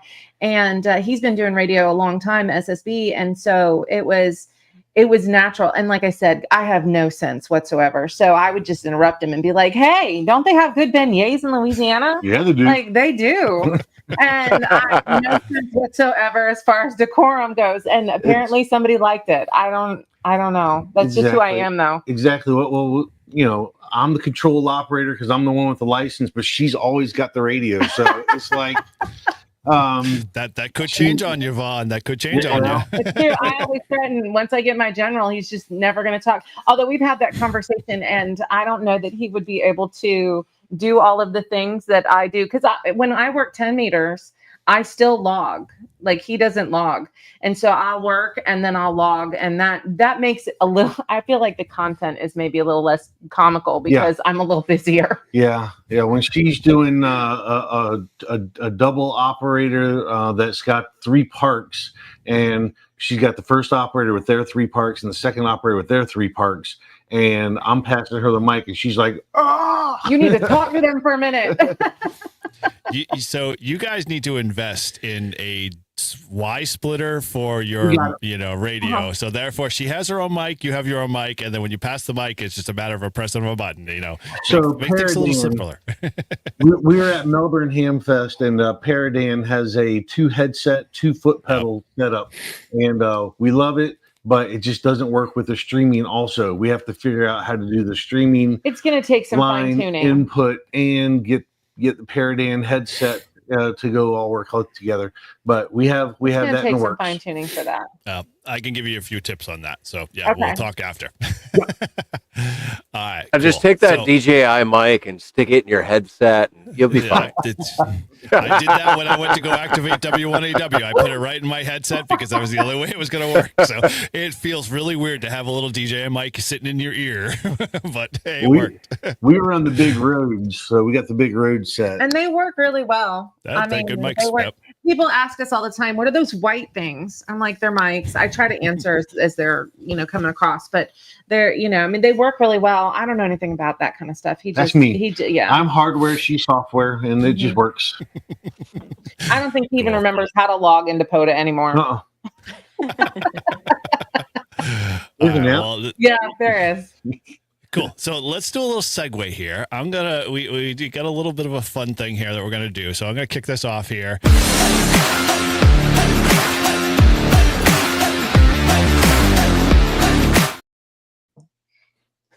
All right. Well, this is our little transition called, not me.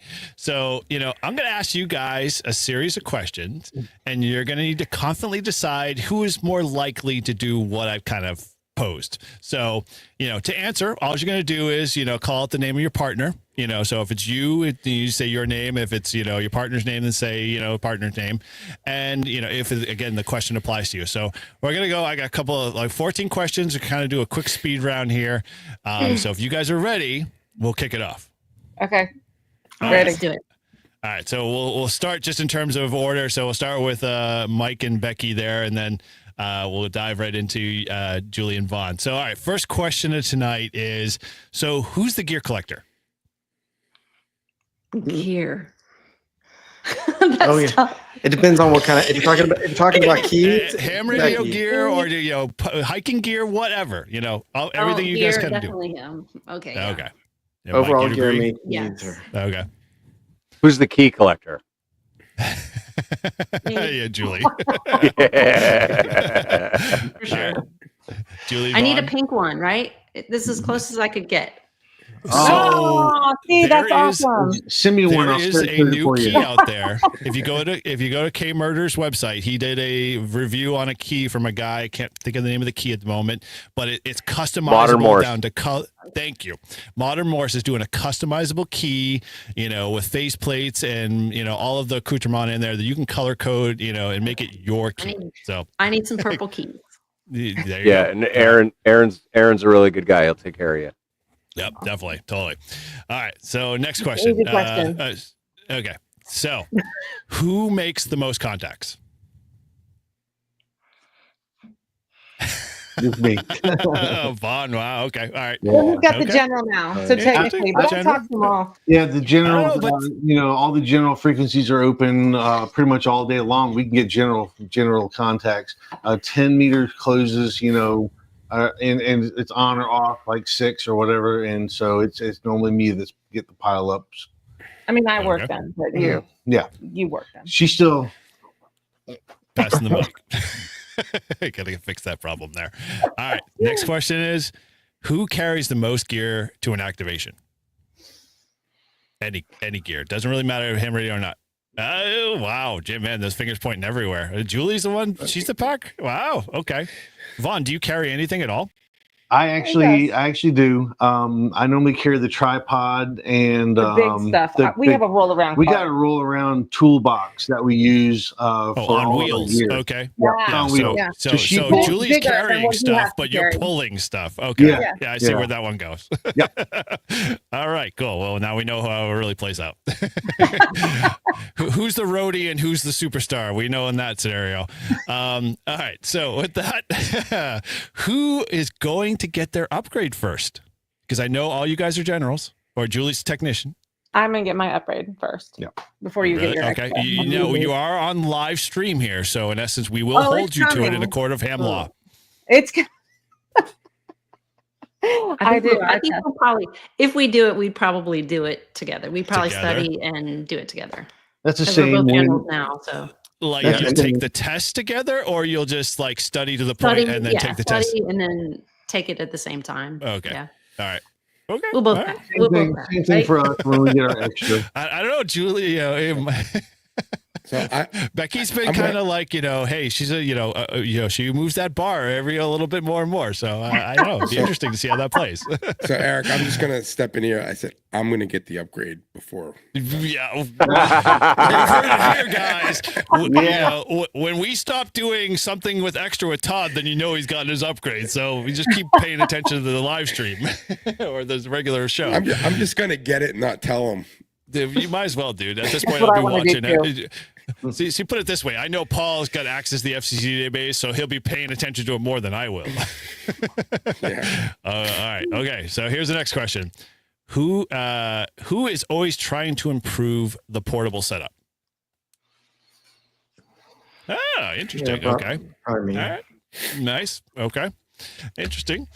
All right. Here we go with the next one. Who's the better logger? Julie. Okay. Oh, wow. There's a tie. Nothing, so come on. Would we share it? It depends on who's activating. If I'm activating, he's logging it on the phone. If he's activating, I'm logging it on the phone. So we both do it. But the question is, who is the better logger? Who gets the right more like the contacts and the call signs correctly? Oh, Julie's done it. We know that. Yeah, probably you. Probably. Yeah. I'll admit I can hear him pretty good. Especially with the pileups and stuff. We regularly look at each other like, what the heck? Yeah. And then sometimes she'll just pull one out of nowhere, and I'm like, how in the world did you get that? Yeah. Feel that one out. Yep. Yeah. I think I have a little bit of a musical ear, and so the different tones of the key, just the different little bit rhythm, off frequency or something, I can stay on the same tone all the way through. It's probably the same with voice. You hear that person and you can pick that one out. Yep. A lot of times we don't even need to hear call signs. We've heard their voice so much, we already know who it is. Just know automatically. Okay. But yeah, that's another reason why you're so easy to catch on with the CW, because you get the musical background. I also live music and also a lot of firearm shooting because my job. And so I got ringing in my ears really bad all the time. And she picks them out. And I'm like, how did you even hear that? Well, you don't have the in your head. That's true. Exactly. You're not hearing the little hum. Yep. All the time. All right. Okay. So who's more organized on an activation when you're actually doing an activation? Okay. It's like who forgot the pen? Okay. Who forgot their chair? Who's got water? Simple things like that. I have everything. Okay. It's like a picnic. Yeah. I packed a picnic basket. This is very revealing. This is impressive. I'm pretty if we psyched. walk out the door and he says, "Do we have everything?" and I say yes, it's off we go. If I say to him, "Do we have everything?" and he says yes, I'm like, go check. See, all right. So I was gonna ask, who's the planner and who's the winger? I'm the planner. She plans. He's the wing it. I'm winging it. Yeah, so that kind of dovetails into. Yeah. That kind of dovetails into the who forgets I'm the most driving down the items. road and I'm like, Julie, what's the next park? That's. We will get in the car and he will literally look at me and go, "Where are we going?" Isn't that a normal response for a guy? Where are we going? What's my next spot? Along for the ride. All right. So, who forgets the most items on a soda or Poda? Okay. And what is that item that you most forget? Oh, it varies. Coax. It varies. Antenna, battery, radio. The coax stays in her car. If we have the box, everything's in the box. Most of it stays in the most car. of it stays in the car. It's the new media stuff that really is probably the new stuff that we just recently added. We just recently got Starlink. We just recently got the other setup camera to show the frequencies. We got a radio cam, and then we also run the regular face cam and the switcher and stuff. And here's the problem. Wow. I don't know enough about any of that yet because he hasn't tuned it to the point where he can teach me. So I don't know what we're missing and what we're not. So it's a problem. Okay. How about you, Mike? All right. Back your mic. We try to bring 2 of everything whenever we can. And because of the fact that the radios are like this size, the little PRP radios, it's possible. Yeah. But it seems like it never fails. When we do forget something, we forget the one thing that we have only one of and don't have a backup of. Yeah. Really, a lot of times though, it's all the backups are still in the truck, so like we kind of have a larger backpack of stuff that's in the truck, and then we pack everything we need to take with us to go out to wherever we're going to set up. So sometimes it's just, we got to go back to the truck. So it's not okay. Yeah. So you subscribe very much to a 2 is 1, 1 is none. Okay. Yes. You just said that today. Yep. Okay. So who's made the farthest to the longest DX contact? So Well, far. it was me until you decided to. Yeah, I kind of tricked the system a little bit. Yeah, it was me. Actually, I got Hawaii. Thanks, Steve. But I got Hawaii. That was a sked. That wasn't a contact. That was a sked. Yeah. My very first, this is a fun story. My very first contact from a mag mount in a car on 10 meters was Australia. My very first. And and he had never talked to Australia before, ever in 15, 20 years that he'd been doing ham radio. And so I held the record for about 12 hours until he came home, turned on the Maritron, got up at 2:00 in the morning, and decided to hit Australia twice. Nice. Way to throw power at it. That's right. Well, how about you, Mike or Becky? So actually, that's a great question, and I don't know. I know there's one weekend in particular where we, for us, discovered 10 meters. Like it was our first time, like doing a POTA from on 10 meters. And I know I got Japan, and we got lots of Europe. Yeah, I have one. We put a video out, and I think I had 13 contacts, and the first 9 were 9 different countries. Legit. Wow, holy moly! Yeah. Wow, that's impressive. It was insane. Yeah, we were camping at a POTA spot, so we were hooked up to the RV. So we had our 7300 instead of. So I think we were still only on 30 watts, but I was getting like Germany and Poland and Switzerland, and it was crazy. Nice. Yeah. Yeah, and the super fun thing was on the way home, we asked we asked AI to summarize each one of the, not just the countries, but also the city that they lived in, including like the industries and stuff. And it was like we had this personalized podcast of all the people we'd contacted that weekend. Oh, dude, that's awesome. Yep. Way to leverage AI for good. Yep. Comments are killing me over here. Vaughn is cracking up over the comments. All right, since it's a speed round, who drives? Okay. I figured that one. All right. So for the CW in folks. all fairness, though, she's on Facebook saying, this is the park we're going to. And we're going to thank you, Vaughn, for driving. We appreciate you're not on Facebook while driving. Yeah. We actually do take turns though, because we do have a radio in the truck and we like to POTA hunt and have I've had CW contacts going down the road on a straight key, and sometimes he's like, well, I want to play radio, so okay, I'll drive. Well, I want to play radio. Okay, I'll drive. Why are you pulling over? Yeah. Okay, so this one's going to the CW folks, and then I'll talk to Sideband in a second. Who's the faster fist? So if we're just talking about pure, well, actually, Speed.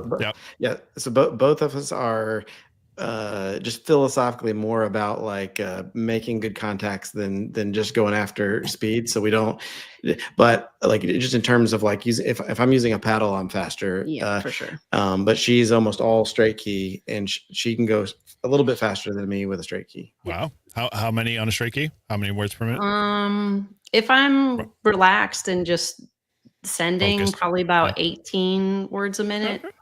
Nice. Yeah. Good deal. Okay, and for our voice folks, who's got the better ear? Me. Yeah. Pick stuff But up. when it comes to rapid fire making contacts, I could load up a log pretty quick if I talk too much. she likes to chit chat. Okay, so this one kind of dovetails into this one. So who likes the pile up? Okay. Now, do you have a technique? And if you're willing to share that, feel free. But I'm curious to see, do you long for the pile up when it doesn't happen, or do you more like you just expect it to happen all the time? It happens. Like I'll call CQ to start my activation, and then I won't actually have to call CQ again. I'll put my call sign out there, but there's almost always one or two right away. And then the pileup just starts and it doesn't stop really. Sometimes it's nice a little bit actually when it slows down a little bit, because it's hard CW to hear that call sign or hear even a letter. Sometimes you don't hear anything. It's just noise. And you're like, whoa, what was that? Yeah. And for those of y'all that are hunters, it would definitely highly appreciate it if you just adjust the frequency a teeny bit, not too much, but just a little bit. So otherwise, it just sounds like one big tone. Like, oh yeah. Okay, tone. cool, nice. Now, how about you guys in terms of putter power? You guys, you long for the pile up? You want the pile up? How do you handle the pile up? Any tips or trick?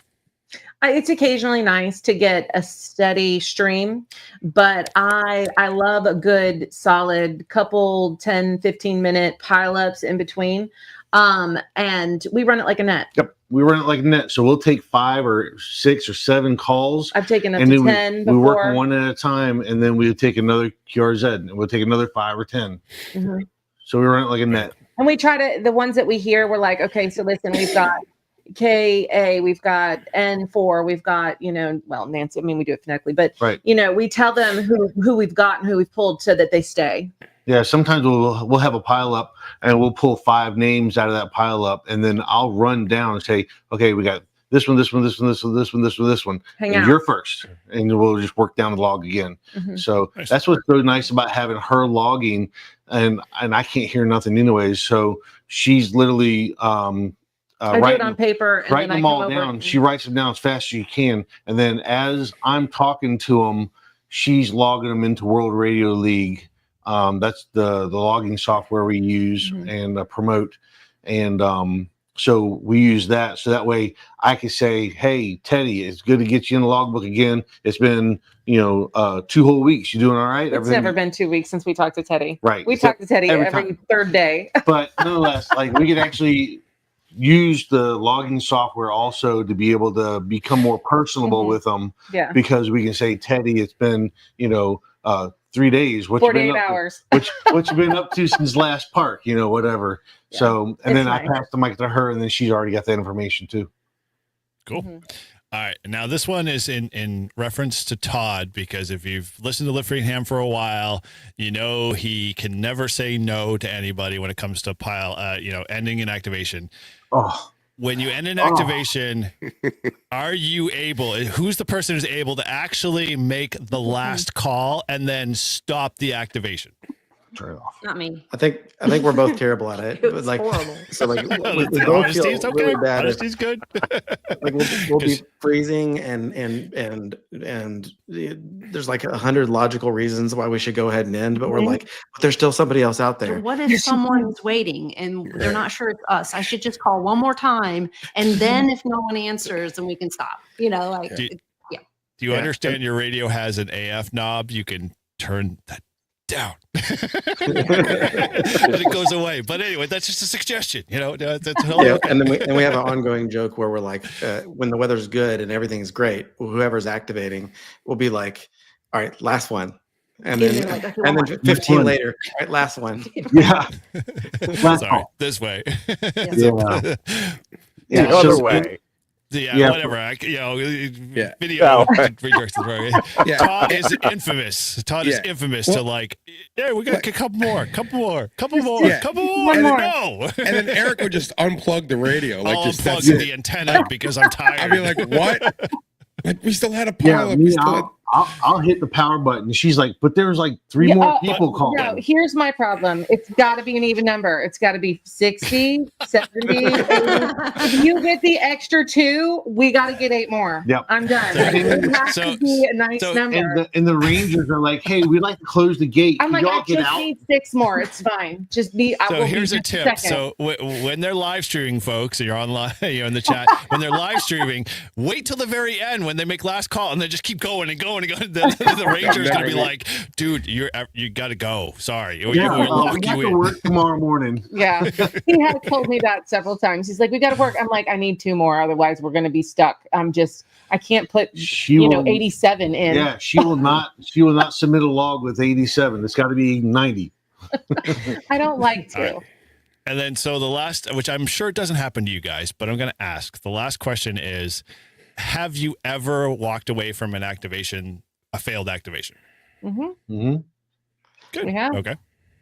Yeah, and we did towards the very beginning as we learned that it was in UTC, because we're like, wait a minute, it says 2 failed activations. So you bumped it twice. We're like, no, that's banned the UTC day. So Definitely rookie POTA move is wait, but we got like 15, but it was like 7 and 7. Like, oops. 7. Oh, that tough. stinks. Hard. Well, That's dude. hard. Yeah. We That's still actually- just- No, sorry. Go ahead. No, go ahead. Oh, we actually I accidentally planned a rove in St. Augustine on a contest weekend. Oh. And we activated 2 out of the 3, but the last one, You couldn't get a frequency. we just couldn't find an open And it was frequency. at the fort. We were at the fort in St. Augustine. Yeah, we have to go back. Oh darn. Oh, darn it. yeah, we did learn to check the contest calendar, because there were several Yeah. times where we pack everything up, we hike somewhere, we do everything, then we set up, and then we're like, this Oh my isn't happening gosh. today. This Yeah. is crazy. Yeah. Yeah. That was a hard school of hard knocks for me. That was the first time I'd ever run into that. So And It's we a usually planner. operate we usually operate low power. So for sure, if there's a big contest going on, we're, Mhm. we can hear we can hear everybody else, but they can't hear us. mhm. I got a quick marriage therapy question for the both of you couples. So has there ever been a time where before, during, or after your activation, you had a disagreement and you had to deal with it during the activation? Mm. Mm, So, but editing the videos afterwards, there's been multiple times when I come up to her and I'm like, thank you so much for being patient. I'm sorry I talked to you like that sometimes. We'll be rewinding something and he'll, sometimes the camera's just going, even though we're kind of in between a thought or a part we're going to video. And I'm like, yeah, okay. Hey, come listen to this for a second. Did you hear what you said to me? We're going to cut that out, but just listen real quick. So we're live 100% of the time. So it's like it's on there. It's too late. mhm. And so I have gotten pretty frustrated on live camera, not only with It's hard to activate with me. not only with her, like I'm trying to talk and you're talking on the Mhm. Facebook and I need you to shut up so I can make the content. And then, or we'll be in the middle of a live stream and we've got, 350 people watching us all at the same time. And some ranger comes over and starts bugging us about our coax on a limb. Most of the Rangers have been super nice, super nice. And we got some haters also. We got some haters that like to try to key over or that like to tune up They don't and like tune Toto. up and tune up or whatever. and think they're trying to take over the frequency, whatever, and then we'll just move on, and everybody moves with us, and it's really sweet. Fine. So yeah, it's fine. But yes, Cool. he does get, especially in the beginning. Now he's learned to ignore me a bit. He's learned to ignore my random outbursts of ridiculousness. And so that's better. One of his pet peeves that I occasionally forget, this is a funny, is that when I set up the notebook, sometimes I'm right-handed, or left-handed. No, right-handed. And so I will put the book she's on blind. this She's side. blind. Shut up. Anyway, so I will put the book on this side, and I will put the tablet on this side, and because that's more comfortable for me as I'm writing. Well, he can't see it, and then my hand's over top of it, so he's trying to read the log. He's trying to, and my hand's over top of it, and he's just like, "Move your hands." It's like, and I get all like, I've seen it several times. be like, But every time I reach out to contact you, it's like, oh, okay, and then your hands covered it, and all of a sudden, like, Vaughn's like, wait, what's his name again? yeah, yeah. But at the end of the activation, we are so in sync. You guys don't understand. I mean, you guys do, but y'all don't. Like, we are in such sync when by the end of the activation, we don't want to stop because it's been such a joy to be able to it's a lot of work fun. together Natural high. and flow. And if it's making comments on YouTube or Facebook, or we're actually talking to somebody and commenting about something, and she wants to add her 2 cents or whatever, Every we work together so good. By the end of it, we're like, God, that was awesome. Thank you. Yeah, it's actually, it's quite a bit of fun, even if we get a little bit, but that is just natural. We do the same thing, making dinner together. Yep. So Did you get out of the way? yeah, our kitchen's really small. Well, I don't want to, sidetrack this anyway, because we've kind of got to wrap up here at the top of the hour. But there was one comment that we had started that I forgot to go back to, and this is for Mike and Becky. Which is higher, the handicap or the words per minute?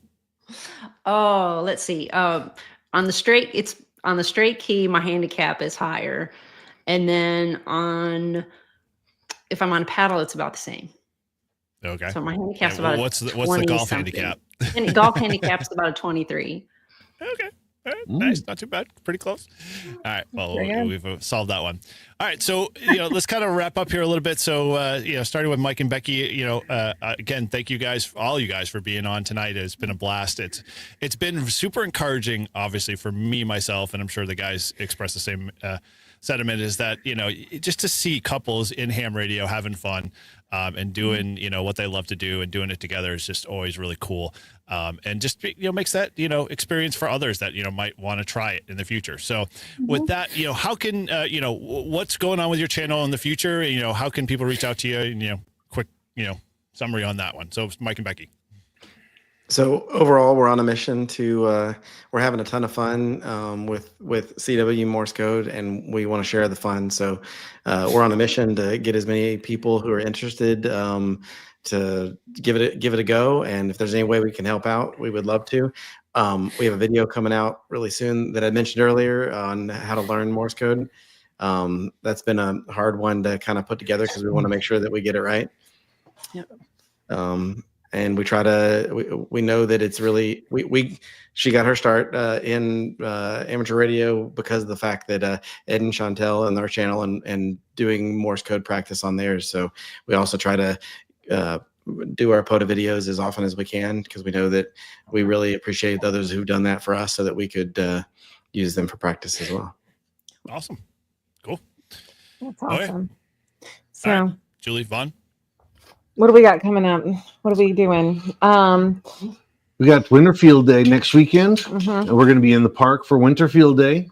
Excited about that. Excited about World Radio League ham radio prep at Orlando Hamcation. We're going to be hanging out with them. We're going to be bouncing back and forth with Ray Novak over at ICOM, and We're gonna go say hi. we're going to go say hi to him and hang out with him for a little bit, and then go visit around. And we're really excited about seeing a lot of our POTA Power followers, YouTube and Facebook followers that hang out with us and get us in the logbook all the time. Come over and see us at Hamcation. We're super excited. That's Friday, Saturday, Sunday. We're just pumped about that. And then we are excited about the roads, the next park, the next history lesson, the next activation. We're just pumped about getting as many as we can in the logbook and chasing them brown signs, them state park signs. So they're green up our way, but that's fine. Cool. Awesome. Well, dude, thank you guys both for coming on tonight. We appreciate you hanging out with us. It's been awesome and definitely an education. And, if you're watching the show, you pick this up a little later on replay. If you haven't subscribed to these guys, head over to them, give them some support because in essence, they're doing some awesome work in the ham radio community and just showing people how cool the hobby is, but more so how it is in, being in a married, couple situation and being able to share the same, hobbies and likes and interests and just, being able to do stuff like that with your spouse is pretty cool in my mind. So, I applaud you guys. Thank you again for coming on. And, I hope to 2025 is going to be even more cooler stuff. I know I'm going to be tuning into it and watching it. And looking forward to seeing all the adventures you guys are doing in the future. And so, Paul, Todd, you got anything to throw in you want before I close things out? It's just 1.7 degrees outside. Just for you Southerners. No. Might have to put that. Might have to put a hat on. We thank y'all so much for working with us and trying to get this scheduled up. I know it was a lot of difficulty getting us all at the same time, and thank you for being persistent and keeping on to us about trying to get this scheduled together. And Eric, Todd, Paul, you guys run a great stream, a great podcast, and we thank you so much for doing what you guys do. So, well, thank you guys. Thank you. Yeah, it's been a blast. Yeah. Thanks so much for having us. Ditto to what they said over there. It's really fun to kind of get on and meet you guys, Julie and Vaughn. It was nice to actually get to meet you and same. Looking forward to it. I told you I'm in awe and impressed by you, Becky. I can't, but I talk too much, so I don't know that I could ever do a key, but it's impressive. We got a girl crush. So it sounds like you guys are going to be doing a little crossover. So I should be expecting to a lot of channel, interaction. It sounds pretty cool, especially with Hamcation and all the other stuff coming up for you guys. So looking forward to seeing all that stuff. But Paul, you got anything you want to throw in? No, I just want to say thank you for both of you couples for coming on. You're an inspiration to us all.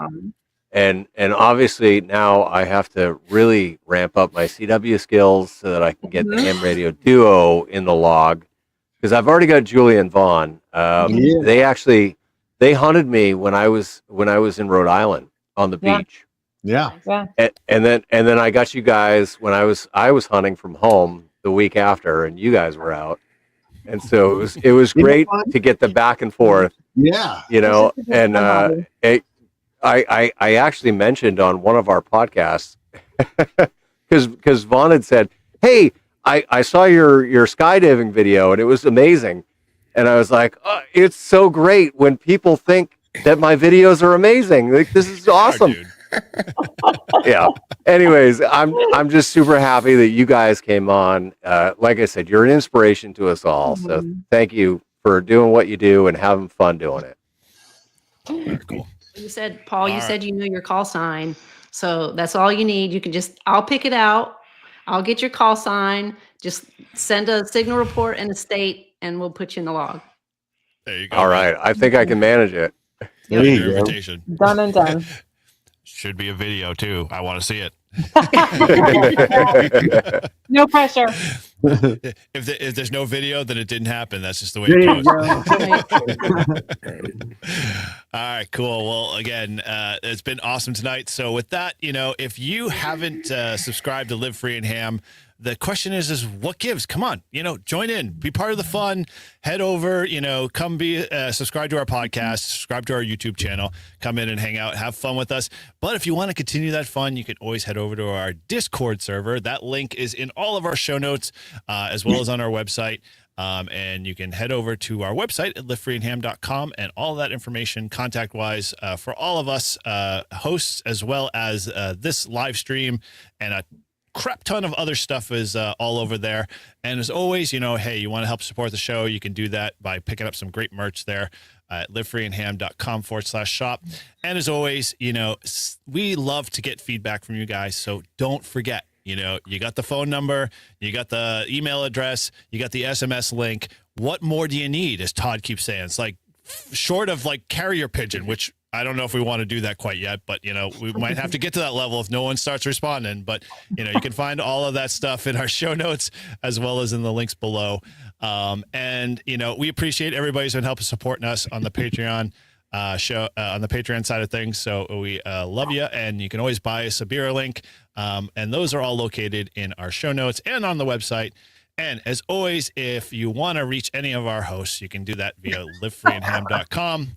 And thanks for listening. And from all of us at Live Free and Ham and Poto Power and Ham Radio Duo, 7-3. And so let's roll that infomercial, tune Mr. DJ.